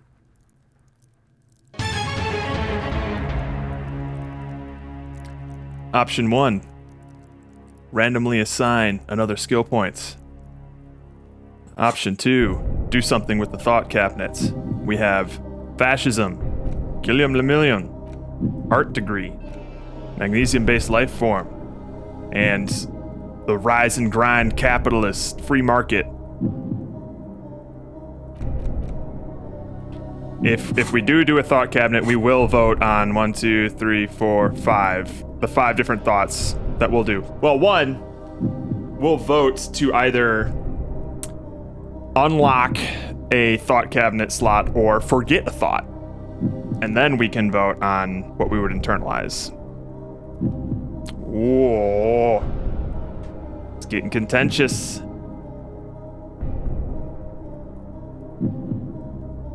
We don't need to forget something. We'll only start needing to forget something. All right, it's going to be thought cabinet. So, we have 1, 2, 3, 4, 5, 6, 7, 8, 9, 10, 11, 12. We have 12 thought cabinet slots. So, we can unlock some more slots to put more thoughts in. Or if we don't have enough slots, excuse me, we can forget one and then put something in there instead. So it won't cost an additional skill point to internalize a thought in a slot that we forgot in. But I believe if we forget a thought, it's gone forever. Like, you can't re-internalize it. So, option 1, unlock a new thought slot. Option 2, forget a thought. And if you make us forget a thought, it's going to be such a pain in the ass to figure out which thought we're forgetting. But you do you. Option 1, unlock a new slot. Option 2, get rid of something. And just as a reminder, the thoughts that we currently have internalized that make up our personality is the Jamrock Shuffle, the Volumetric Shit Compressor, Finger Pistols, Advanced Race Theory, Mazovian Socioeconomics, Communism, Hobocop, the Inexplicable Feminist Agenda, or some kind of superstar. I shouldn't have gone through all of that because you all voted to unlock a new slot. Okay. Fine. Bam. One more vote. All right. Option 1, Revacholian Nation. I should read these. They've fucked this place. Revachol is in ruins. The Koikos and the Kipts and the amateurs with their desert pygmy magic spitting tops. They've fucked it.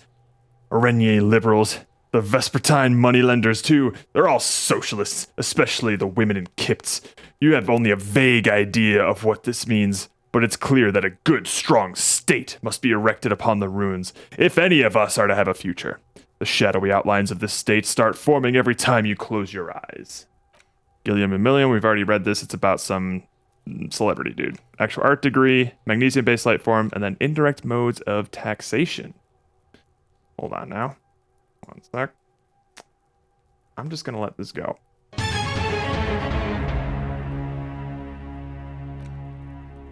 Before a disco privilege overrides it, perhaps. So, this one's the racist one is the fascism. It's the one complaining about the immigrants ruining the state. That's number 1. Number 2 is Guillaume Lemillion, thinking about a famous celebrity. Number 3 is an actual art degree. Let us be an artsy cop. 4 is magnesium-based life form. We hit the mag on the daily. And then number 5 is indirect modes of taxation. Basically, free market, rise and grind, get that paper. What are we doing?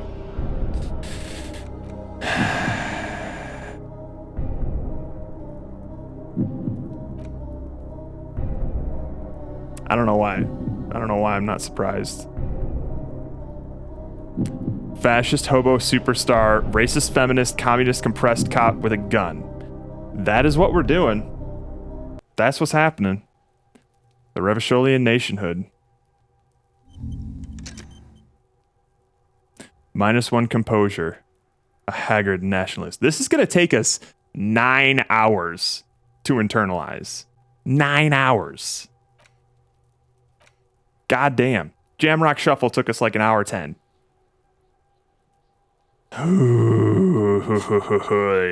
Okay. Well then. That was a lot of things that happened. So we can tell the woman to go to the kitchen. The fucking woman. Woke ass woman. Yo, Kuno, you think I'm cool yet? Fuck does Kuno care? Damn it! Whatever, I'm off. Kuno doesn't fucking care. I know. Just want him to like me. Man. Oh wait, I should investigate that that gum wrapper. Why not?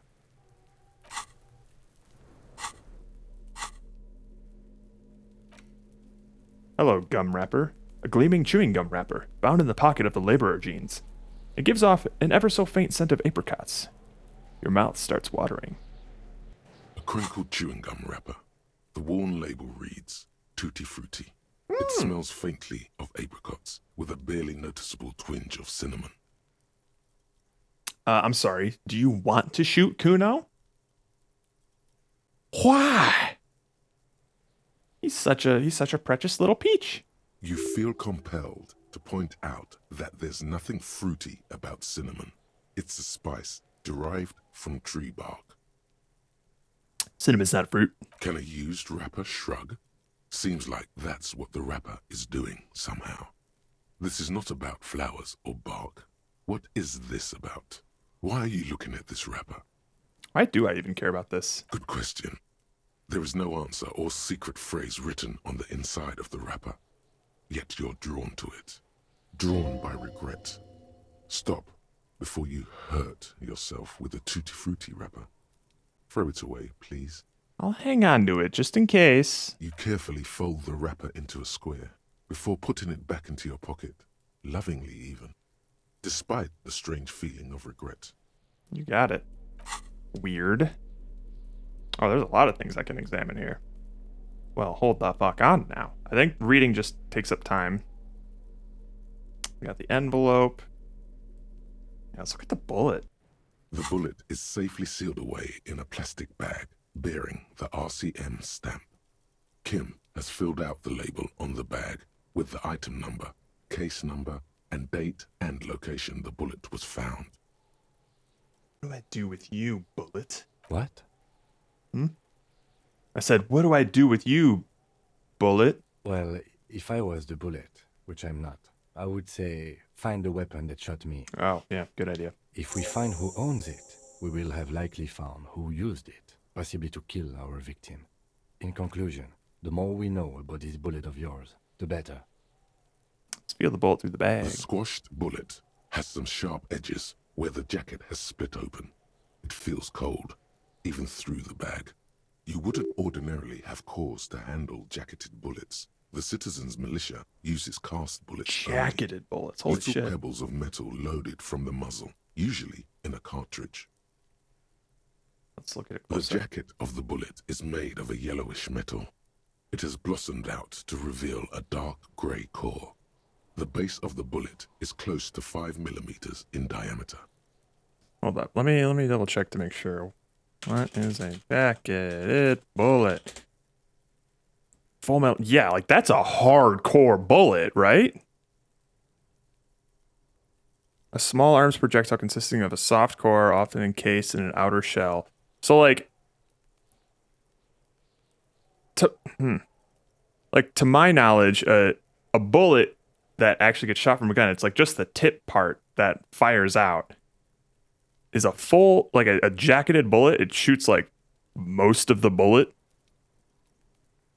Higher muzzle velocities than bare lead without depositing significant amounts of metal in the bore. It also prevents damage to bores from hard steel or armor-piercing core materials. Have less capacity to expand after contact with the targets. While this can be an advantage while engaging targets behind cover, it can also be a disadvantage as it may pierce through completely through a target. Oh, I see. Okay. So it's higher velocity, but potentially less fatal because the bullet itself won't lodge in the person and cause additional damage. It'll just be like a clean pass through. Interesting. You can just about make out a few striations near the base of the bullet. Little hairlines, linear. It feels standard. In the core? It's quite destroyed. Some of the fragments are still lodged in the wound. Yeesh. What can you say about the bullet so far? It's a jacketed bullet, close to 5 millimeters in diameter. A jacketed bullet. Okay. It would have been shot from a military-grade breech-loading rifle, not from a muzzleloader, like those typically found on the streets of Martinez. Yeah, this is like a military gun. Highly unusual. The people of Revachol haven't carried breech-loading weapons like this for nearly half a century. Even the RCM uses ordinary unjacketed conical bullets. This is strange. Very strange. I like this, officer. Strange means unique. Unique means incriminating. We need to find the gun that shot it. Ooh! We're aware of the name of the antique rifle. Okay, yeah, we found that antique rifle. And we got good encyclopedia knowledge. Let's go. A rifle. Revolutionary period. Your bullet looks to be an old 4.46 millimeter from the surplus left over from the turn of the century. Probably an antique or a retrofitted antique. Make? The 4.46 caliber was widely used with the Belmargrave rifle, a Revacholian manufacturer. The BM dominated the battlefields of the Insulindian theater of the anti-centennial revolution 50 years ago. Is anyone still making these rifles? No, but Zeliger, a major firearm manufacturer, ended up with a surplus after the war. So there are still a lot of these old military rifles floating around, usually broken. The quality was appalling.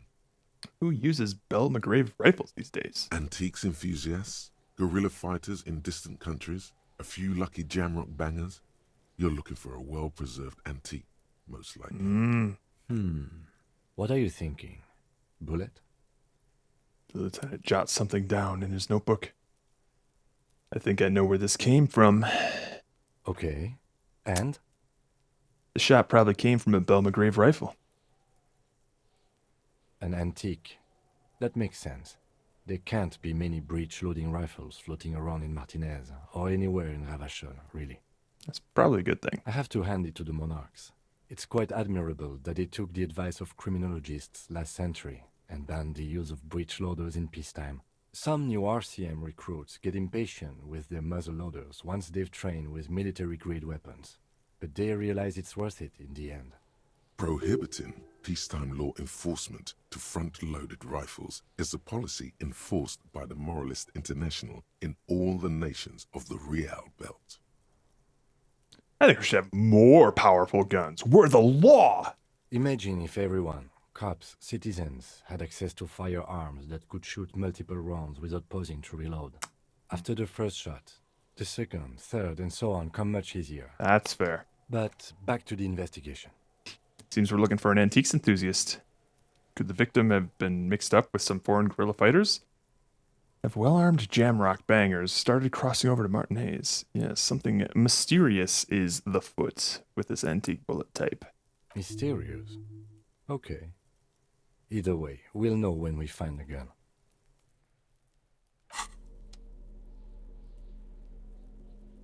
All right.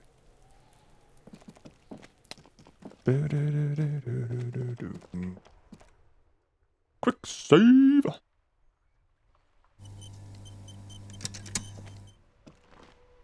Oh, right. So we should have more leverage to talk to the Hattie boys now.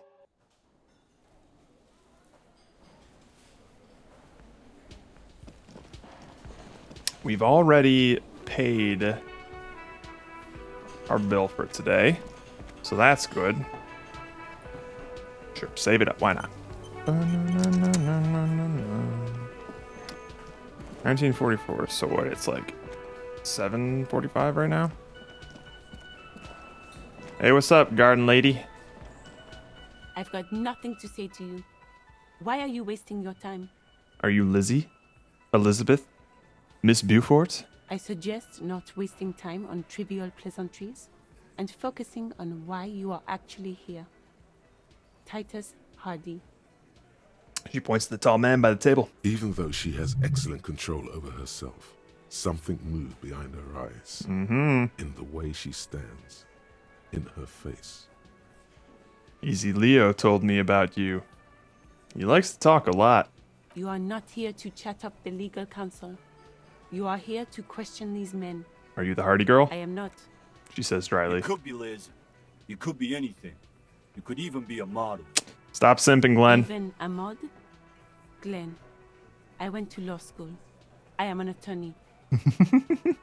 Maybe we'll talk later. All right, Titus. I got a bone to pick with you. Please don't shoot me. Looks like the circus left town, but the clowns are still here. Titus does not particularly look happy to see you. Oh, Jesus. I want to talk about the hanging again. Again. Just get the dead guy's autograph, since you're his biggest fan. Good one, Titus. How does the bullets in his head factor into this? Huh? Oh, didn't hear that coming, did you? A sip of beer makes the surprise go down easier. There was a bullet in the dead man's brain. Yes, sir. Why was it there if you hanged him? Yes, we did, and he shot us immediately, and we died. How the fuck do I know? Anyone could have shot him. Target practice, maybe. Another sip. He's tight-lipped suddenly. Interesting, sire. It's as if he's lying to protect someone. He's not very good at it. This line of questioning is over. Hmm? You got the cause of death already? Hanging. Uh-huh. If there's any post-mortem trauma, it's your problem. This will not turn into a cross-examination. All right, no more questions. About fucking time. You still haven't explained the bullet I found in the hangman's head? You still on about that bullet? A bullet in a hangman's head. You're right, Copper. That is mighty curious. Indeed, mighty. How did it get there? The lieutenant is fixed on Titus. Well, there are so many bullets in the world, and so many heads. I guess it's only logical. At some point, one of them bullets had to end up in one of them heads. It's bound to happen again, you know? Just statistically speaking, of course. Taps on his right temple. Sire, it would be an event most dramatic if you were to produce the bullet and dangle it Ooh. before their very eyes. I'm gonna ask you again.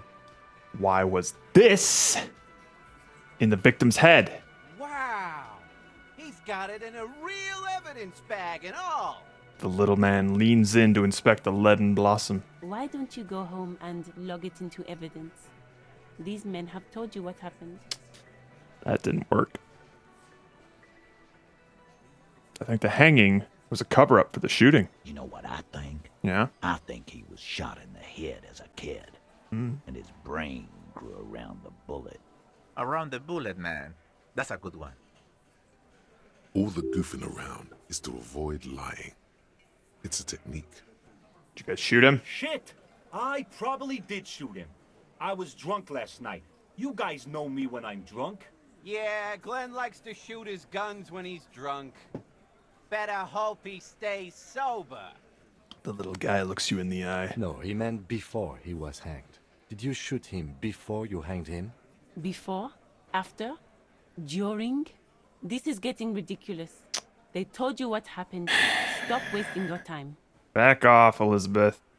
Don't worry, we'll figure this out sooner or later. Never been worried in my life, lawman. Bullshit.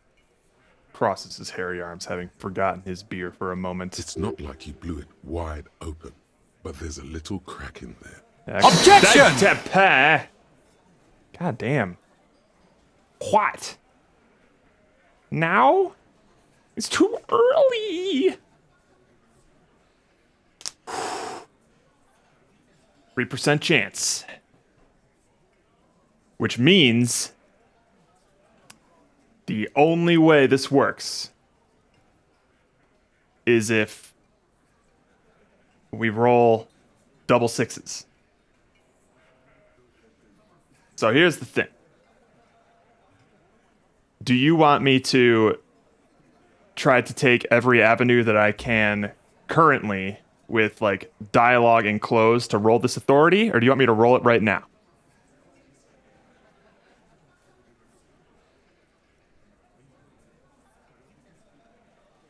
Okay, so what I'm going to do is I'm going to exhaust my conversation options, put on clothes that'll help me out, and slurp some drugs to increase my psych stats. That's going to be the plan. Godly roll. Are you kidding me? Me and Everett talked. He promised you'd cooperate. Oh, so you went and talked to my mommy. Fuck up, now Titus. She's making me play with you. Is that it, lawman? And what's gonna happen if we don't? The little guy leans You're forward. gonna go and tell on us? I would never tell on someone. Why don't you push me some more and find out, gimp? You gonna let him talk to me like that, Titus? He turns his eyes full of hurt to the big man. Let's see. Yeah, I guess I am, you big pussy. The old man sent word you'd be around again. That's the reason I'm being so forthcoming with you. Don't wear it out. But having Everard back you up like that did seem to have some effect. We have +4. I guess +3 total. And we're still at like low odds. All right. Let's see what we got here.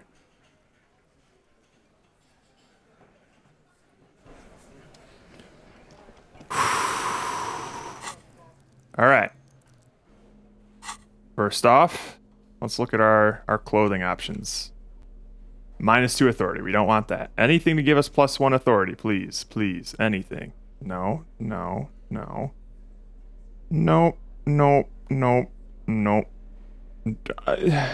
Is anything going to give me any authority? Nothing gives me any authority. It only takes it away. Ooh, that's not good. Make it work. Go. Do it. Go so. Work. Make it work. What am I doing? Might as well rock out with our cock out. What do we even have here? Like physical instrument, suggestion, indirect modes of taxation, visual. Okay, fine. Well. Alright. The only thing I can do is slurp up some Barolidon. Give me some psychiness. Ouch, I'm dying. There we go.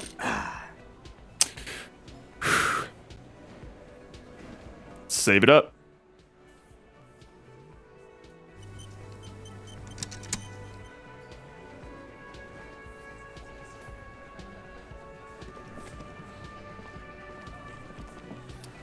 Looks Hi, like tidy the whitus. circus left town, but the clowns are still here. Ha ha ha ha ha ha.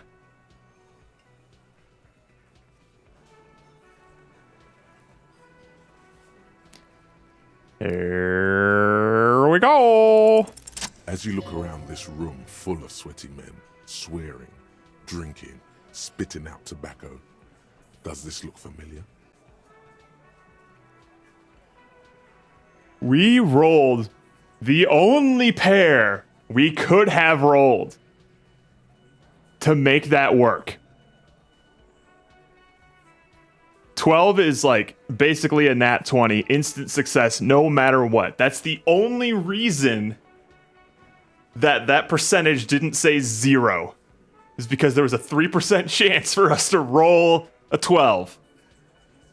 That's fucking insane. Holy shit. We are the absolute wild card. Oh, God damn.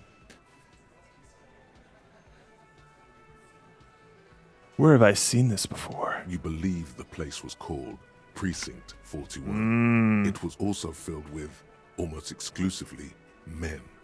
Sitting on desks, talking shit, and wasting time. I get it, Titus.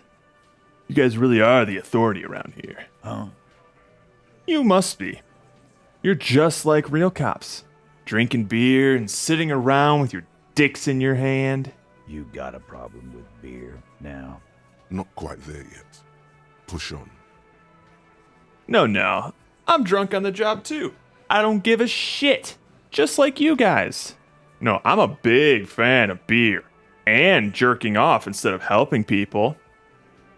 I have a beer problem. But not a problem with beer. I also had no idea how to do my job. Just like you. Yo, let's fucking go. Look at that. Miraculous moment. Here we go. As you look around this room, full of sweaty, Immediate wide-eyed. drinking, spitting out tobacco. Does this look familiar? We rolled the only pair we could have rolled to make that work. I don't think I've ever seen a 12 is like basically a nat 20, instant success no matter what. I don't think I've ever seen that happen of just like your only shot is to roll double sixes. And you did. Yeah, I'm a big fan of beer and jerking off instead of helping people.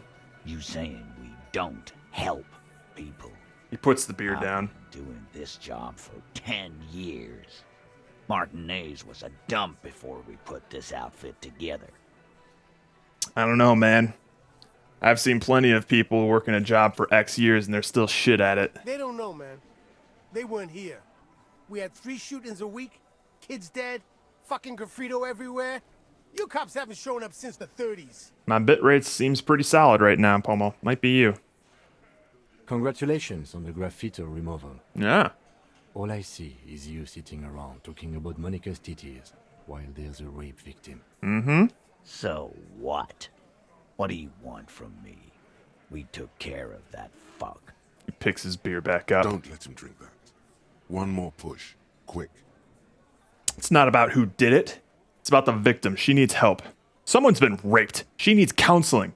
We need to talk to her. I've asked this before. Why are you hiding the victim? Titus? He looks at her. She stops mid-sentence. That's it. You got him. He's going to give it up, but on his terms. You want to help her, cop? Fine. I'm gonna let you help her. But you treat her with respect. If you don't, if you question her, harass her, a freight train of pain, buddy. Titus taps his chin with his fist. What is her name? The lieutenant takes out his notes. Glacia, I'm on due. She's standing here in the worrying rags. A real pretty one. Silvery jumpsuit, blonde. That's Amonju with an O-U. Oh shit. Is that lady we tried to seduce in our tidy whities the moment we walked out the door? Shit. The girl. The girl upstairs? That can't be her. She knows you drank so hard you forgot you were a cop. Oh, God.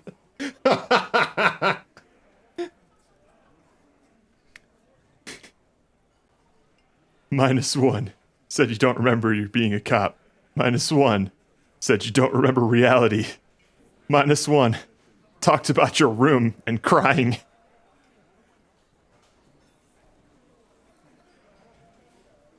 I think we're gonna have to take the L on this one, boy. Yo, Roka, check this shit out.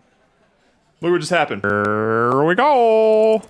As you look around this room full of sweaty men, 3% chance, baby. tobacco. Does this look familiar? We rolled the only pair we could have rolled. What's up, boy? What we doing? Over the gums, through the lips, look out stomach, red check, we can't do it again. Here we go! You inexplicably add. Let's go. Your spine is too damn straight. The anti 83%. Oh my god! Let's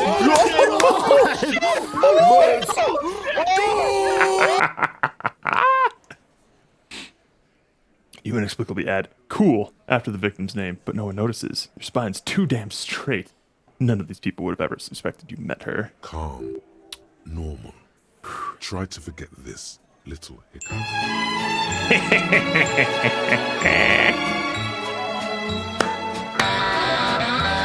We are fucking killing it. What was her relationship with the mercenary? Relationship? There was no fucking relationship. He raped her. That's their relationship. Oh, also, you may have missed Roka, but we are now internalizing a thought called Revacholian nationhood. How about I just read this? This thought one more time. They've fucked this place. Revachol is in ruins. The Goikos and the Kits and the amateurs with their desert pygmy magic spitting tops. They've fucked it. Orenier liberals, the Vespertine moneylenders too. They're all socialists, especially with the women and the Kits. You only have a vague idea what this means, but it's clear that a good, strong state must be erected upon the ruins. If any of us have a future, the shadowy outlines of the state start forming every time you close your eyes. So basically, fuck women and immigrants. We're also, for some reason, a feminist and a communist. But, you know, that's just there now. Are we sure this game's not bugged, right? Jared, go to an 83%. Dude, I've been hitting 17% like nonstop, like the anti-83%. But every 83% chance, I just shit the bed. Was like that karaoke incident all over again. Or like some of the other girls he was harassing. Okay, enough. All of this is irrelevant to your stated investigation. When did the rape happen? He did it before we killed him. He's not gonna do it again. So what does it matter? He crushes his half-empty beer can. It would help if we establish a timeline. All right. 2 weeks, maybe? I don't know. I need another beer. Turns to Glenn. Here you go, boss. Tall blonde throws him a can. Titus cracks it open. What is your relationship with her? I know her. He looks around, and uncommon silence fills the room. How well do you know her? A small twitch in the corner of Kim's mouth. He has a hunch about what knowing means. Well enough, Copper. We party. She's been here for a few months. Crosses his arms. He tries to make it sound real casual, but the muscles on his neck tighten. So she's not from around here. You mean Revachol? Nah, she's an immigrant. Or a drifter of some sort. Been staying here over the winter. Don't you give her any more trouble. She's just had some bad luck, that's all. Shut up, Angie. She doesn't need your help. Titus gives them both a look. They fall silent. What's with all the silences? It's like these guys don't know how to feel about this. You should keep picking at it. You said you partied. What did you mean? What do you think I meant? Sex? Drugs? Karaoke?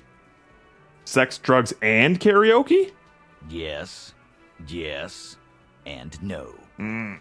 Got something to say about it? So you're saying the two of you were Party close. rockers in the house tonight. Everybody just have a good time. No, we just fucked. Tonight's the night. That's all. Let's get it on. I can't give you any details if that's what you're after. So put your dick away. I physically cannot. He really went out of his way to seem comfortable with this topic. That's all you're gonna get for now. He's doing a good job here. A commendable performance of I don't give a shit. I think I know her. You don't know her. You're right, I don't. Good boy. Okay. Thank you. We'll talk to her. Remember what I said. Freight train of pain. He points his beer can at you. Let's go over the rape victim again. No thanks. I'm going to take off now. Oh, all right. We are going to have to save after that literal god roll. Back-to-back god rolls. Let's go.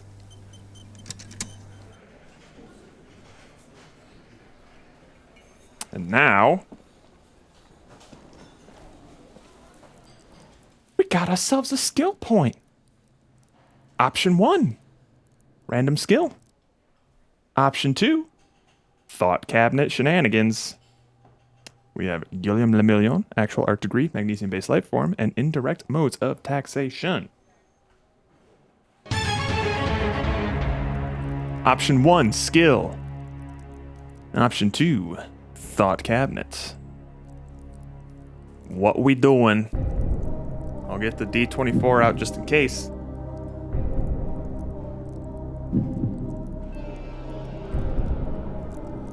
I think you'll be able to see it.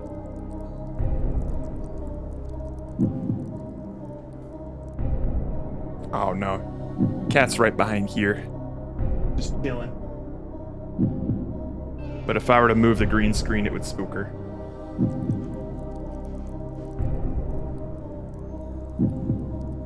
Looks like we're doing a skill slot. Whoa, yep.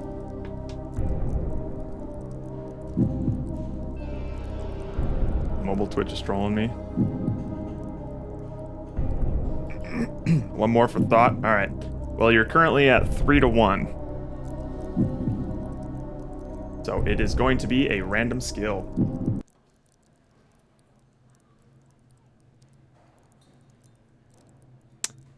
Alrighty, let's pull up our boy here. Last time we hit a 14, this time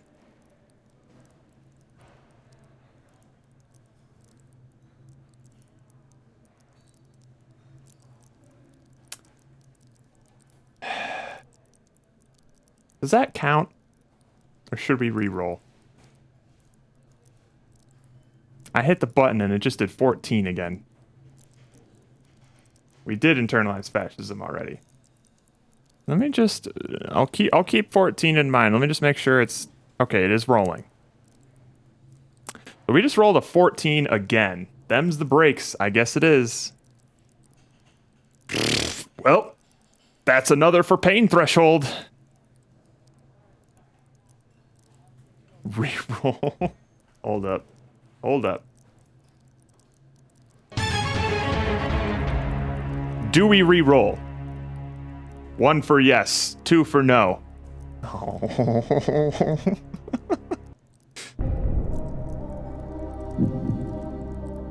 What are we doing? Also, how's it going, Nazriel? Hope you're enjoying yourself. But if you want to re-roll, you're gonna have to vote for it. Oh, jeez. Oh, dear. Oh, jeez. It's neck and neck.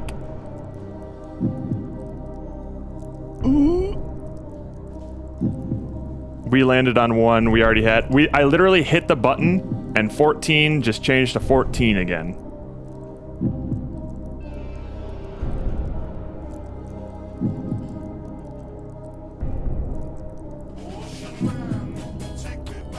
Hey, thank you for the follow, sir. The buzzer beater. The buzzer beater, yes. All right. right, well, watch us roll 14 again. Here we go. And go.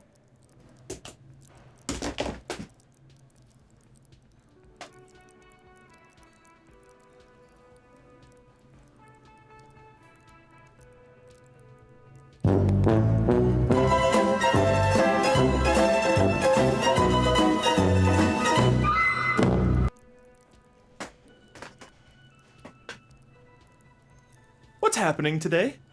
What's happening? Why is this happening? Are you kidding? Is it just oscillating between 3 and 14? No. No. That just happened. The fates have decided. Oh, it definitely is statistically possible. It is a... Well, let's see.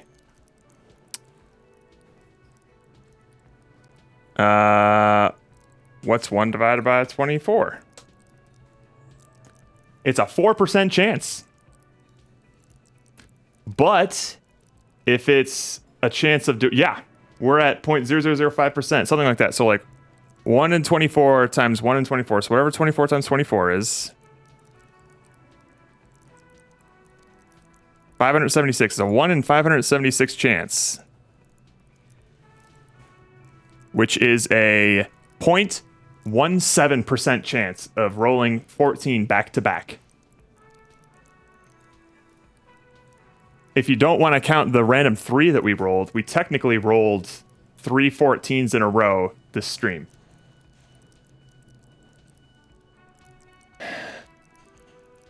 Wait, why? 0.03, then... Oh, those percent chance odds? Well, once you get specific like that, then it starts to get like, yeah, it's an astronomically small number of a wide variety of options. But the 14s back-to-back... Fucking Jesus. All right, we are absolutely doing pain threshold. No doubt about it. And with that, we have maxed out our capacity for pain with this build. Oh my god. Alrighty, well, that's what we're doing. Good god. Holy shit. Well, I guess we're gonna go talk with Renye.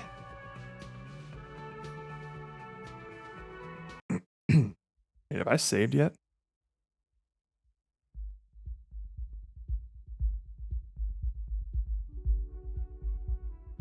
Absolutely not. It didn't even give us a roll for that. It literally cut in the middle of dialogue and said like, yep, you died. The door is closed. Knock. Who is it? A woman's voice answers, muffled by the door. Tired. Controlled. This is the police. Can we come in? Anybody in the house? Come on up. The door is open. She shouts. I'm drying my hair. Sounds like it's coming from upstairs somewhere. You could snoop around before going up. You got it. We in, boys. We in. Oh, is there a bottle? Yes. Hotel bill calculations. Looks like she's had an extended stay. Yeah, she's been here for months, apparently. Piles of dirty clothes. A woman's.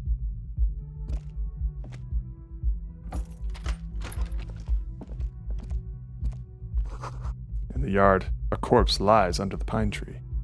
This medicine cabinet is full of wares. Sheets of pills, haphazardly stacked, one on top of the other. There's also a toothbrush somewhere in there.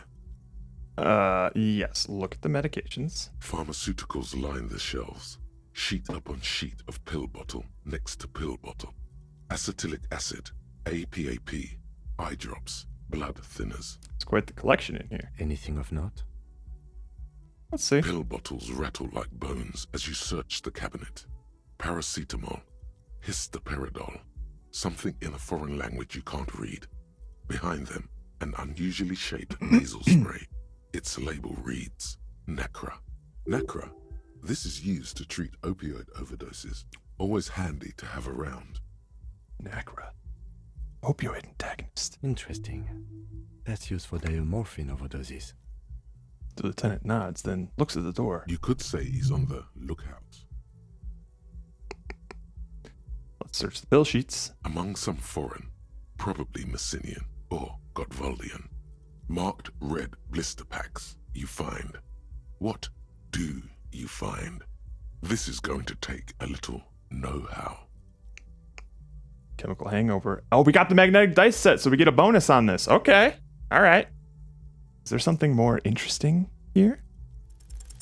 A bright orange bottle. I can't lose! On it, in sunny, happy letters. Jackpot, baby. That's the stuff you're looking for.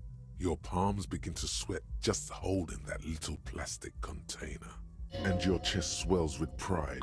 Look, it's made right here in Revachol by San Baptiste, a proud Revacholian pharmaceutical company with great traditions. Oh no. Oh no.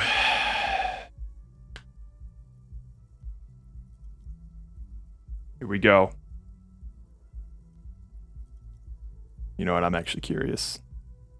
83% chances have been our nemesis this entire run. Are we going to succeed at the first 83% roll, or is this going to be our first failure? I believe I have the Cabbage Gatekeeper watching right now.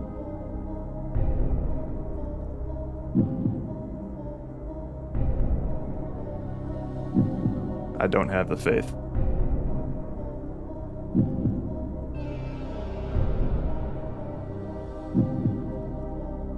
Statistically, it's pretty cut and dry. But given our current run status, it has not been the best of luck. I need to keep this tab open so that my Cabbage Gatekeeper can get them points. All right. It's Cabbage Gatekeeper versus one brave person who put in 10. Let's see how it goes. I'm going to take it in secret. Silently, the Fair bottle enough. slides into your Fair pocket. enough.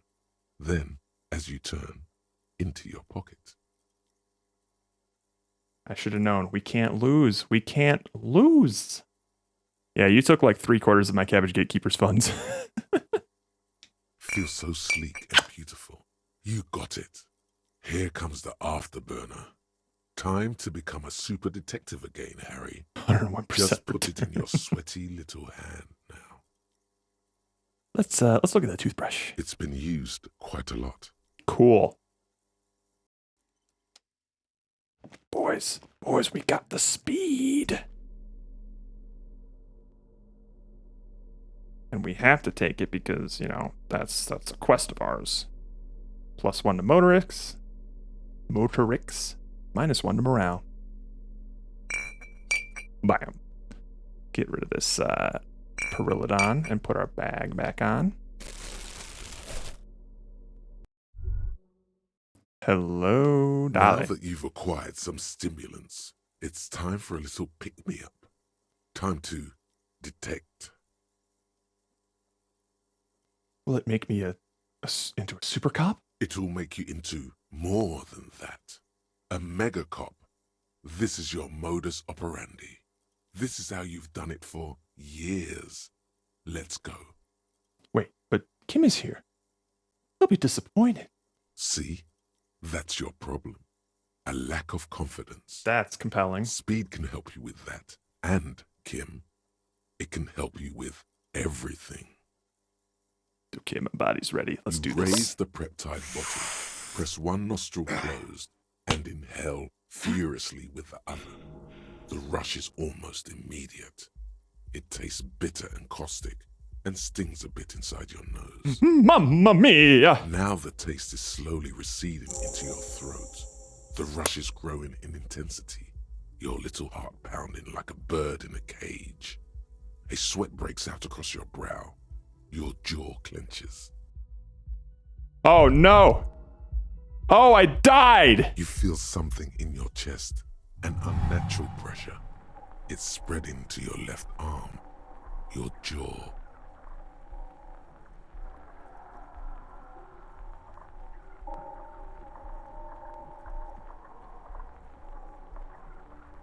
How did I die? No, there's no shame in surrendering now. What?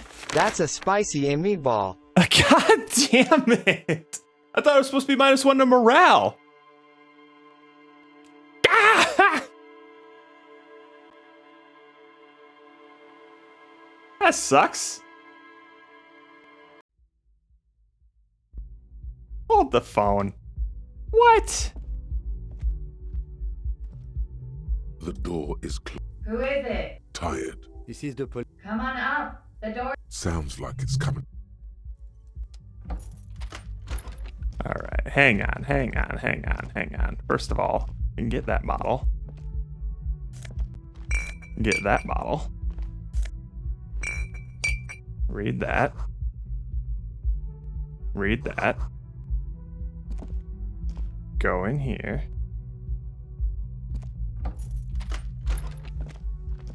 Look out here. Go to this. This medicine cabinet is full of wares. Look at the meds. Pharmaceuticals line the shelf. Quite a collection. Of note. Search. Pill bottles. Nacra. Interesting. You could say he's on the lookout. Pill sheets. Among some foreign, probably Messinian.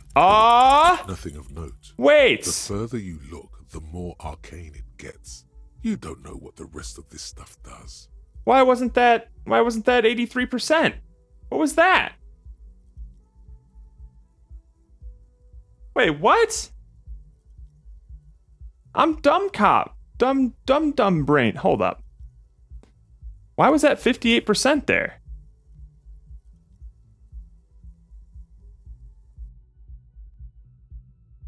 Why was that 58%? That's weird.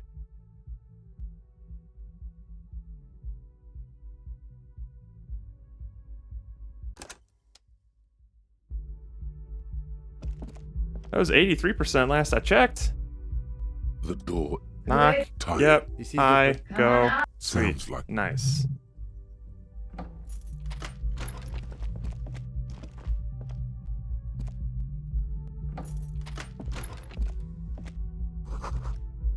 This medicine cabinet is full of wares.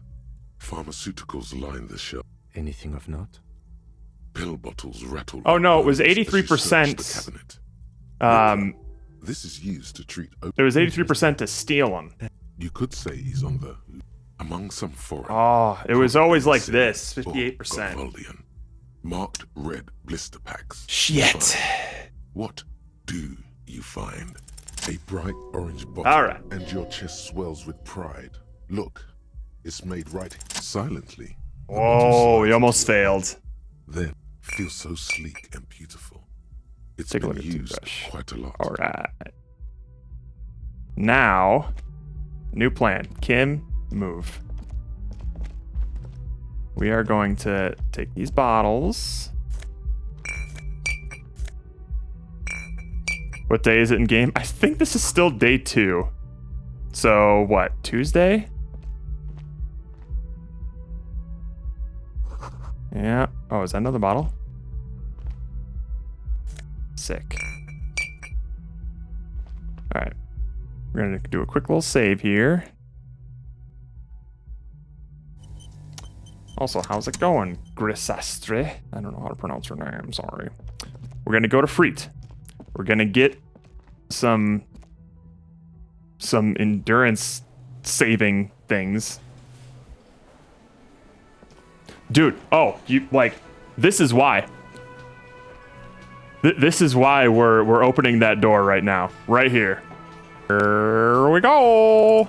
As you look around this room full of sweaty men, swearing, drinking, 3% chance. Double sixes, baby. We nailed it.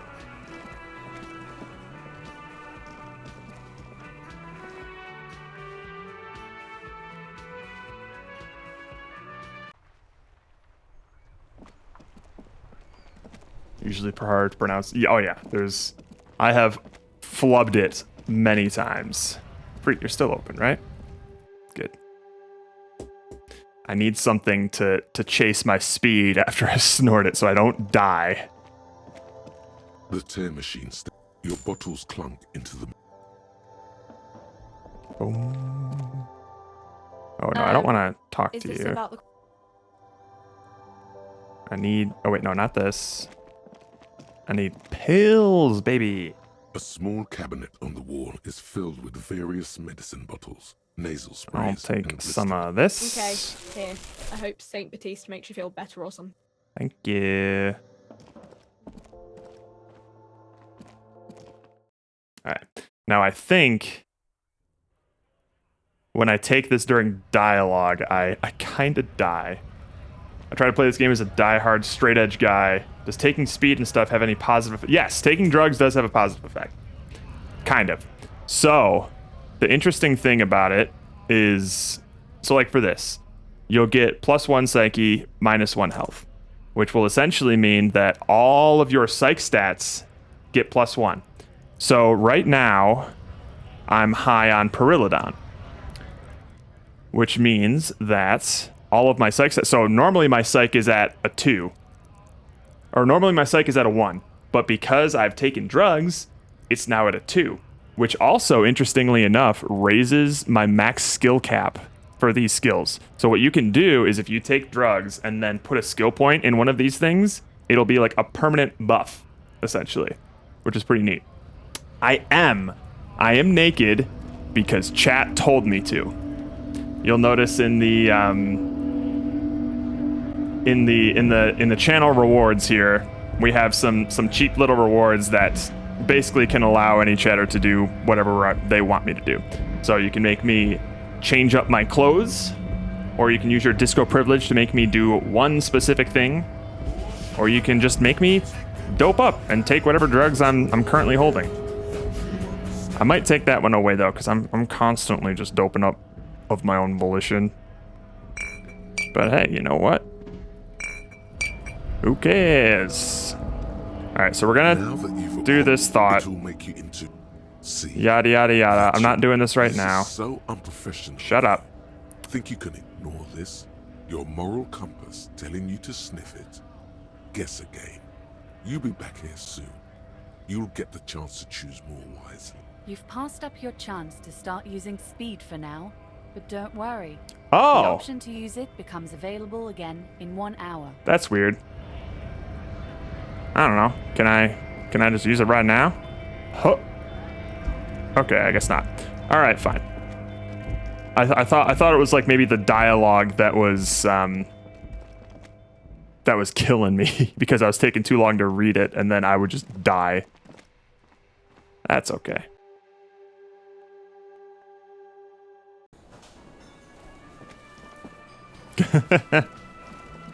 It does help with like a first time around, so you can get a sense of like what the systems are.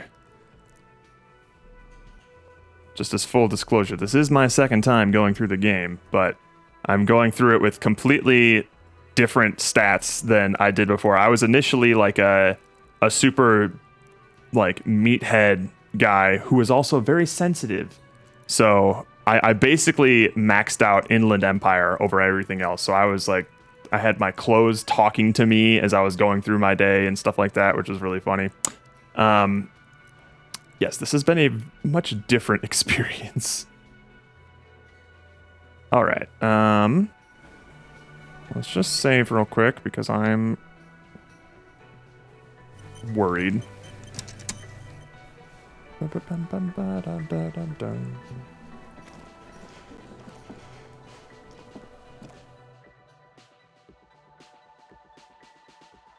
I'm not done with my first playthrough, so avoiding spoilers would be appreciated. Ah, good, good, good.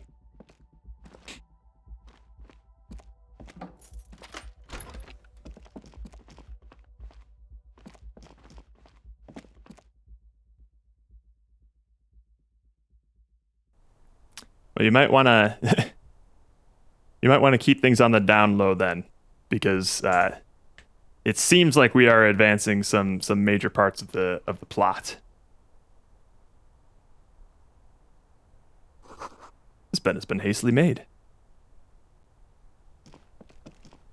This window is pristine on the inside, unlike the one next to it. Light from the desk lamp reflects off the glass. in an untarnished golden halo. Oh, I see. It said I just started the game and it took me a while to open this door. So you've already been through this door. Okay, I thought you had said you hadn't gone through here yet. Smooth as ice. There are spots of mud and rain on the outside, even smudges. But the surface of the window is clear from the inside. No chips, no hairline fractures. Following your lead, the lieutenant leans in closer to inspect the surface. Run your finger. Oh, we already did that. This window was recently replaced. Looks like it, yes.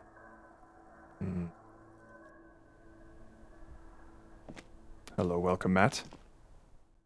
Oh, that's just going outside. Fair enough. The smell of cigarette smoke in the air. Astra menthol.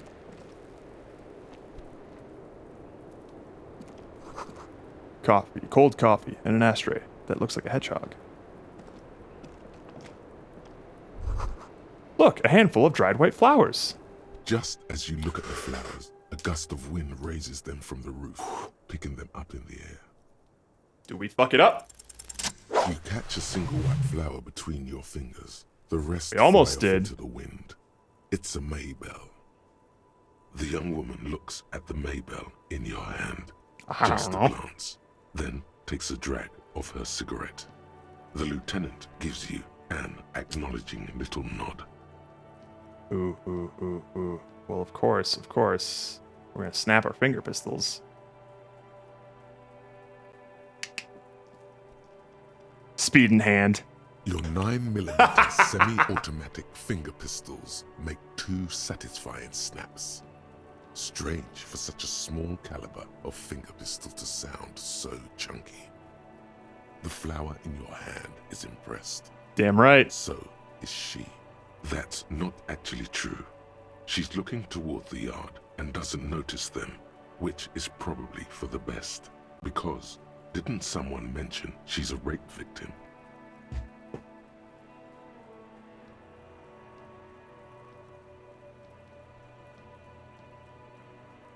I forgot about that.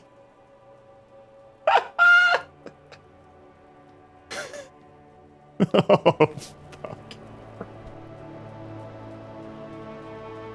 Yeah, I didn't really think that one through. Welcome to the roof. The young woman has a cigarette in one hand and a cup of coffee in the other. Her hair is still slick from the shower. I'm sorry for the mess down there. The cleaning lady hasn't come by in days. I'm beginning to wonder if she ever will. Nice view you got here. Nice. I don't know about that, officer. She looks north, toward the yard. Where the ripe corpse of a man still lies on the ground, spotted with green and purple. You mentioned a cleaning lady. I think I need one. Oh, yes. Legends of room number 1 have made their way around the building. They say a portal to hell has opened in there. There are vortices of dark energy present, but not to hell. To another place. A third place. Much different from our world. The body is still there, because I'm going to wait for Kim to go to bed and I'm going to steal those boots. A third place? Interesting. She That's takes a sip probably of why coffee. the cleaning lady quit. I am Kim Kitsuragi.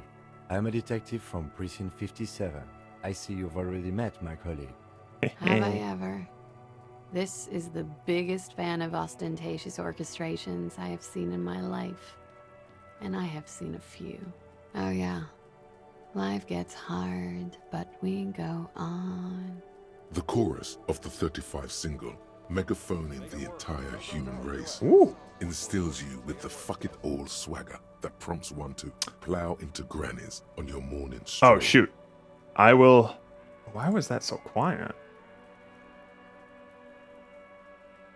I will honor that fashion makeover once we're done with this conversation because I can't change clothes during conversation. I'll try and end it as soon as I can, and then we'll put it on. Oh, absolutely. Things are only getting easier for me. I'm a policeman. Too-doo-roo-doo. You ain't seen nothing yet. There's a karaoke stage downstairs. Oh, that's right. We're going karaoke. She shakes her head in silent disbelief. breathing in the coffee smell. Johnny Law's about to tear it up. Sad style. I assure you, he's not about to tear it up in any style. In fact... We'll show him. You'll tear it up all the styles. Miss, we are investigating the murder of the man who was hanged. The people responsible have asked us to talk to you. He looks down at the yard. Huh. I see. She takes a pensive drag of her menthol cigarette. What could she be thinking of? It's hard to say. Her shoulders are relaxed, her eyes on the cigarette. It's like she's disappointed this wasn't about more entertaining matters. Let's return to this later, miss. Why not? I'll be here until 11 p.m., drinking coffee, most likely. All right, Chris. We have quite a few options for you. We got the Man from Hemdell shirt, some flare-cut trousers, white satin shirt, neat office shades, green snakeskin shoes, a disco-ass blazer, interricillary dress shirt, bum hat, monk straps, necktie, gardening gloves, raincoat, lounge jacket, Ben Franklin glasses, fingerless gloves, god-ass jeans, the insane mesh tank top, RCM patrol cloak, naval coat, and a white tank top. You get to decide. You can either like list off some things, or go for like a flavor, and we can try and tailor it to that. And then just let me know when you're done. Maybe I should put my speed away.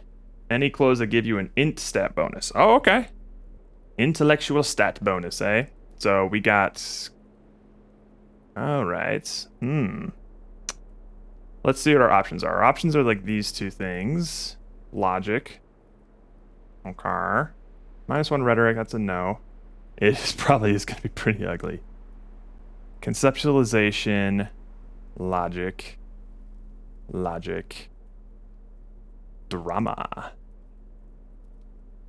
Alright, you know what? We're already pretty good at conceptualization, so we'll do this. We'll throw on some logic shades. -1 rhetoric, we don't want that. More conceptualization. Oh wait, we already have glasses on. So that'll be like a net negative, or a net 0 for intellectual. Oh, we can stack our logic, can we? Although this gives us conceptualization, which I think is... God, that looks horrific. And the pills in hand just do not help. Okay, so we still have... there's still some open slots for clothes. We don't need to fill them. But we can... Hi, what's up? Is this what you want our look to be? Well, we can still figure it out. We can go physical.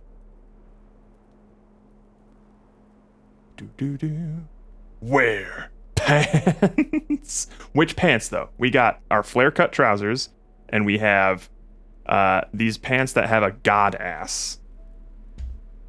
Which shall it be?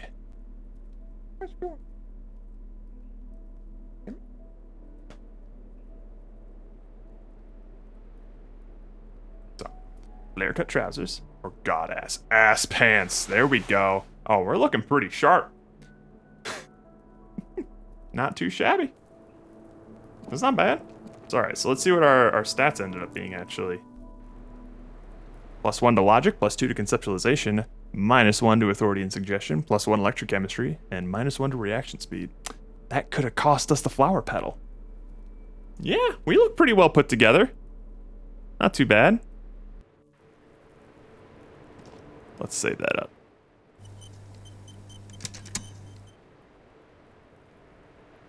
Alright, Orenye. Show me what you got. I was just thinking, what a nice evening it is for taking part in a murder investigation. What's your name, miss? For the record? Wait. What is this wildflower? She looks at the dried petals in your palm, then lightly touches one with her fingernail. Chipped white polish covers the nail. It's long and sharp, like a mini dagger. The petal crumbles on contact. Pretty. Looks like a dried maybell. Is that the one you caught? Sambo style? Why was it there? Why was there a flower on the roof? I don't know, officer. Because of the wind? What's your name, miss, for the record? Clausier Amandou. Miss Orenier, disco dancer. Same name that Titus gave you. It sounds Oranese, as does her accent. Her birthmarks also signal Oranje. You don't know why, but Oranese girls tend to come speckled with them. I just called her Miss what your race is. That's great. Are you from Oranje? Right, sir.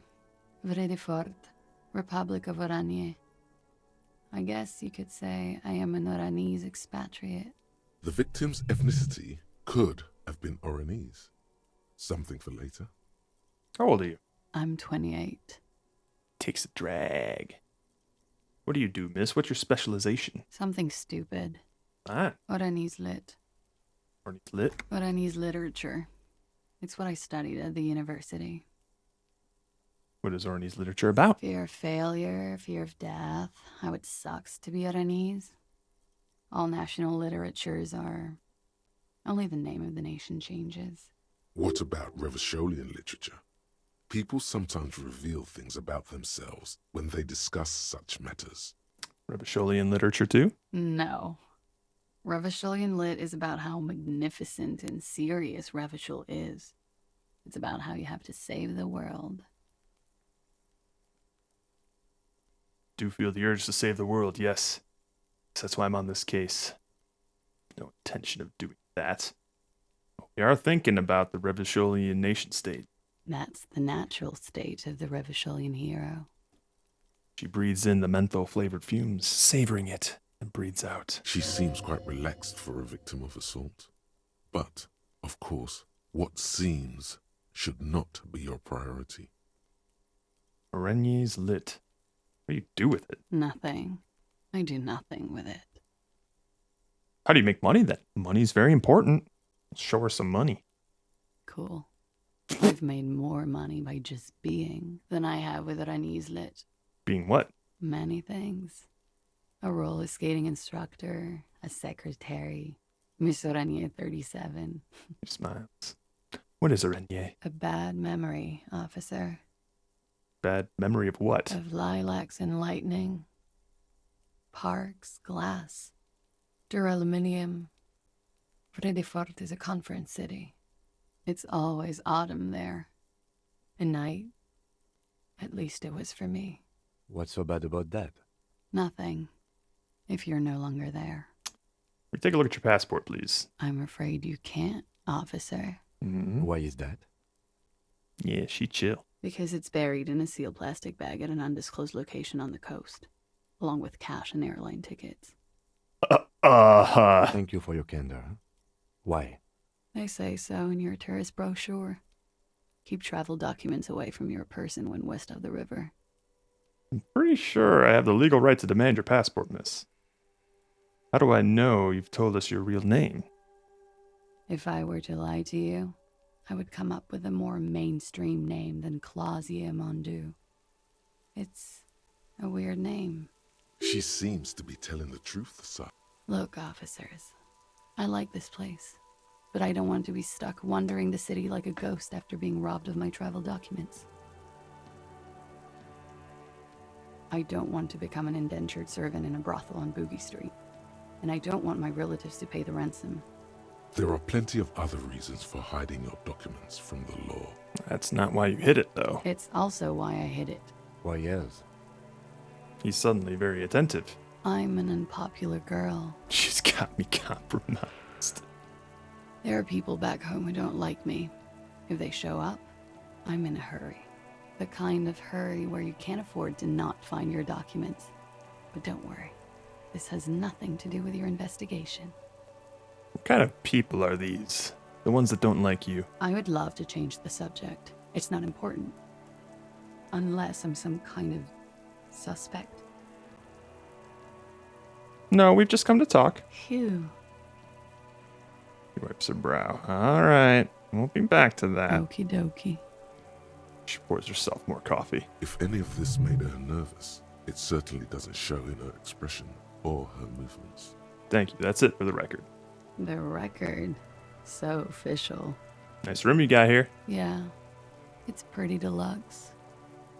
What are you doing here in the whirling and rags? I'm wintering. How long have you been staying here? About 4 months. Jesus. I came in November. Why here? Here in the Whirling, here in Martinez, or here in Revachol. Hey, you got it, Gris. You have a good night. Thanks for the like. Adios. Because it's the funkiest building in Martinez. And because all the other buildings are bombed to hell. You've...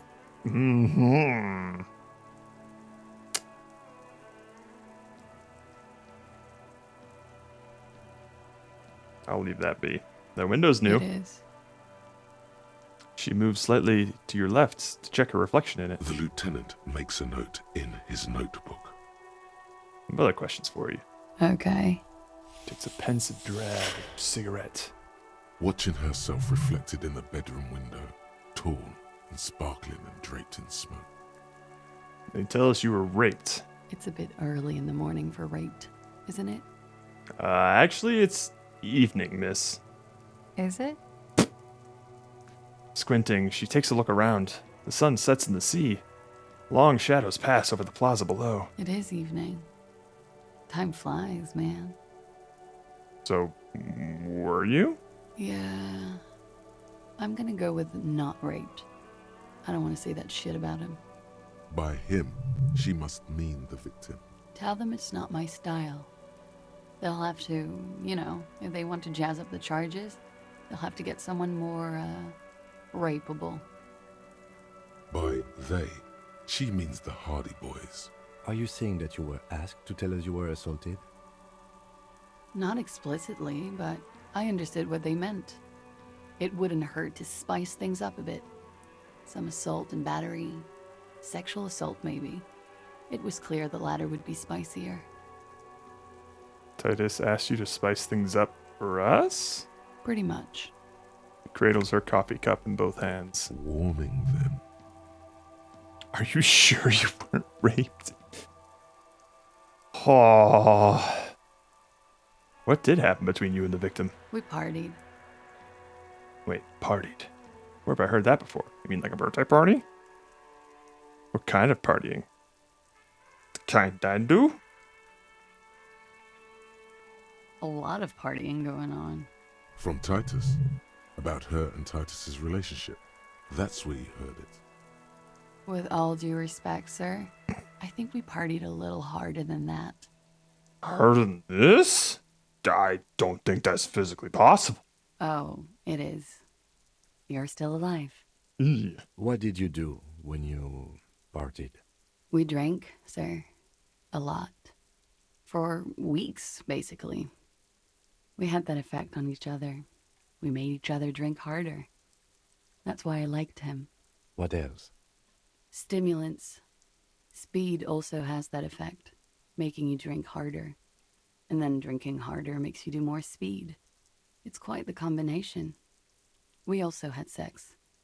Were you lovers? I guess you can say that, yes. A bit. Lovers is such an emotional word. But there was something there. We did enough drugs for there to be. How did you two meet?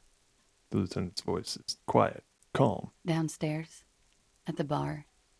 He was on some sort of assignment. A military man, as you probably know. Had a cool, scary scar. When was this? A month ago? Something like that. Must be hard for you, seeing him there all this time. Oh, yes. I have multiple viewpoints. From the roof, out of the bathroom window, in my dreams. A bitter cringe. It hurts. You look to the lieutenant.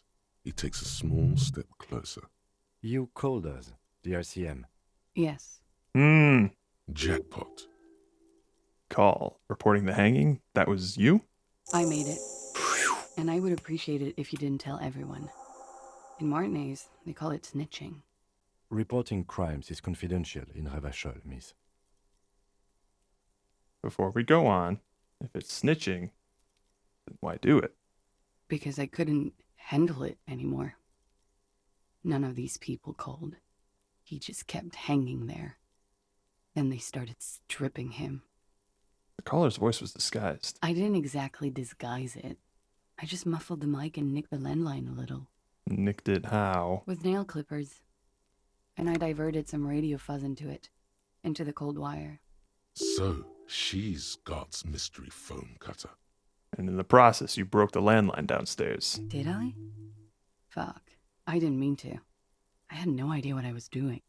Jigsaw falling into place. This is satisfying. Good catch. I appreciate the symmetry. Still, that's pretty clever tampering. Simple and clever. Crossing the lines like that. Seems like you had some idea. That was nifty. Thanks. She made a smile. She looks a bit like a little girl who's just been complimented on her bike repair skills. Why go through all the trouble? I don't know, sir. It was stupid. I was drunk, too. I was probably afraid the union was listening in. Locals say they have ears in the wires. Thank you for making the call, miss. It was the right thing to do. I didn't want to, sir. But if I hadn't, he'd still be hanging there. He almost was. He won't be down there long, miss. We will move the body to the morgue soon. Hello. Hi. You know you're... What can you tell me about him? Name, eyes, age? I'm sorry, I can't do it. Not right now. Later, maybe. I keep seeing him. Like he is now. I can't talk about his... I don't know. Hair. Another puff, more nervous. I know it's difficult, miss. We can return to it later. Why did they hang him for? What did they hang him for, if not rape? He had something to do with the strike. One has been roiling since I got here. Rotten timing. But you probably know all about it. And his role in this strike was what? I think he was in a security detail. Yeah. He was ex-military. Worked for Wild Pines. And against the Union. We didn't discuss work much, if you know what I mean. But I understood it was dangerous. And they lynched him for it? She nods.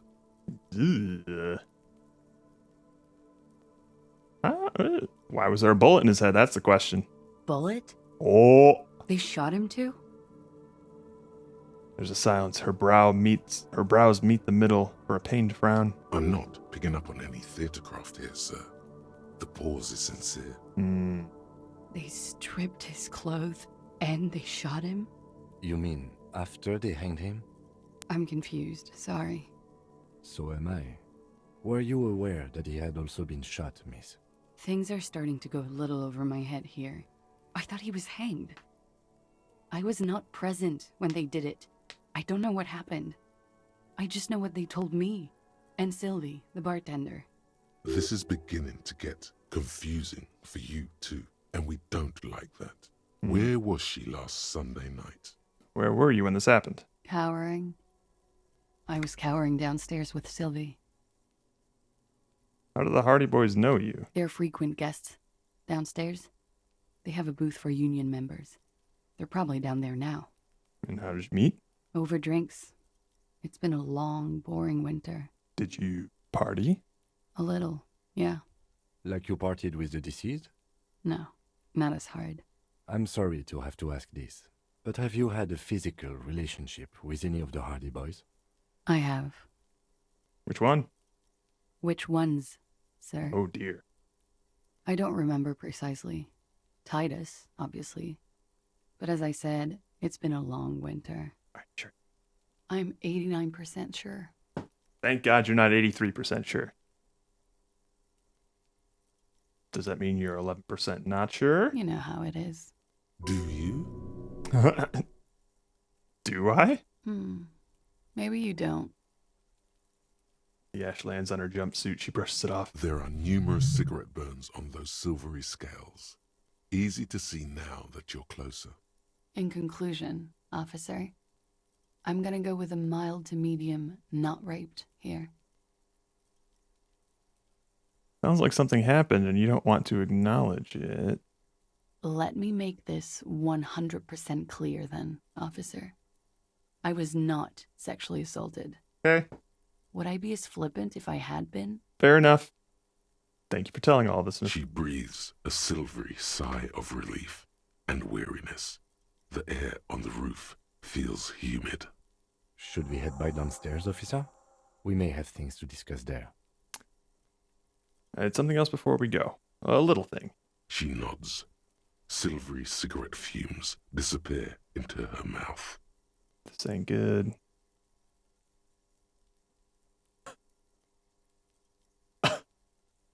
That's not gonna happen.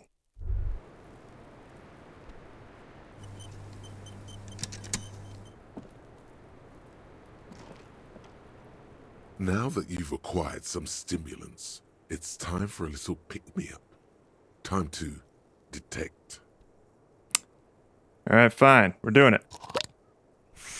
You raise the peptide bottle. Press. Mamma now mia. The taste is slowly receding into your throat. Cool. Am I gonna die? In intensity. All right. It damages both. There's a little chest pain. The good kind, of course. You may want to blast a nosophed or something.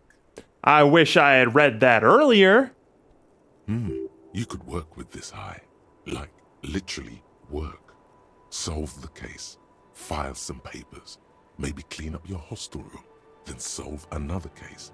Then start a side investigation into the paranatural. Then build a radio computer. We could do all that. Whoa, this shit is strong. This shit is disco. Cool. Let's boogie. Spring. Everything is clear around you. You're ready to concentrate on the next task in the task chain. In the bottom right corner of the screen, there's a speed button. Neat. Speed gives +1 to motoric skills. Perception, reaction speed, hand-eye coordination, savoir-faire, interfacing, and composure. This is good before a white check, but damages your morale. And your endurance. It hits both. That's not good. Looks like we have more to discuss with those so-called Hardy Boys. Half their reasoning just went out the window. Think this will make them cooperate? Nothing will make them respect the RCM, but it will disrupt the game they prepared for us. We just stripped off one layer of whatever it is. Her decision to not corroborate their story was definitely not part of the plan. Why did she tell us all that? What else could she have done? Lie? She saw there was no way to lie and get away with it. I'm not sure she had to lie. I would have known. If not you, then me. It was a smart move from her. Something's off here. You think so? She seemed forthcoming. Unusually so. Being forthcoming about some things is a good way to obscure other things. The best liars are always forthcoming. Anyway, we should move. I suspect our investigation will bring us back here soon enough. To be continued. Can we do a new save or? I guess not. Oh, that is a new save. Cool. Awesome. That seems like a good cliffhanger to stomp on.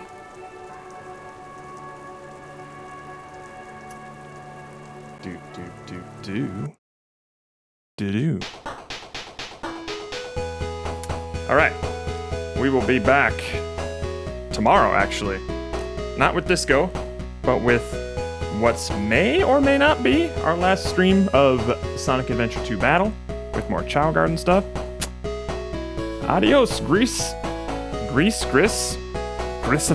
Satre. However you pronounce it, I'm sorry. And then Saturday will be more Metal Gear Rising Revengeance. So, Thursdays are Disco Thursdays. Friday's gonna be Sonic. Saturday's gonna be Metal Gear Rising. Grisaster. That makes it much easier. Thank you. Anyways, until then, let's see where we're going. Ooh, Rook's on. Let's go to Rook. embracing someone right now? What's going on here? Adios. Anywho, until tomorrow. Love you, miss you, mean it. Later, Cabbage Patch. Adios.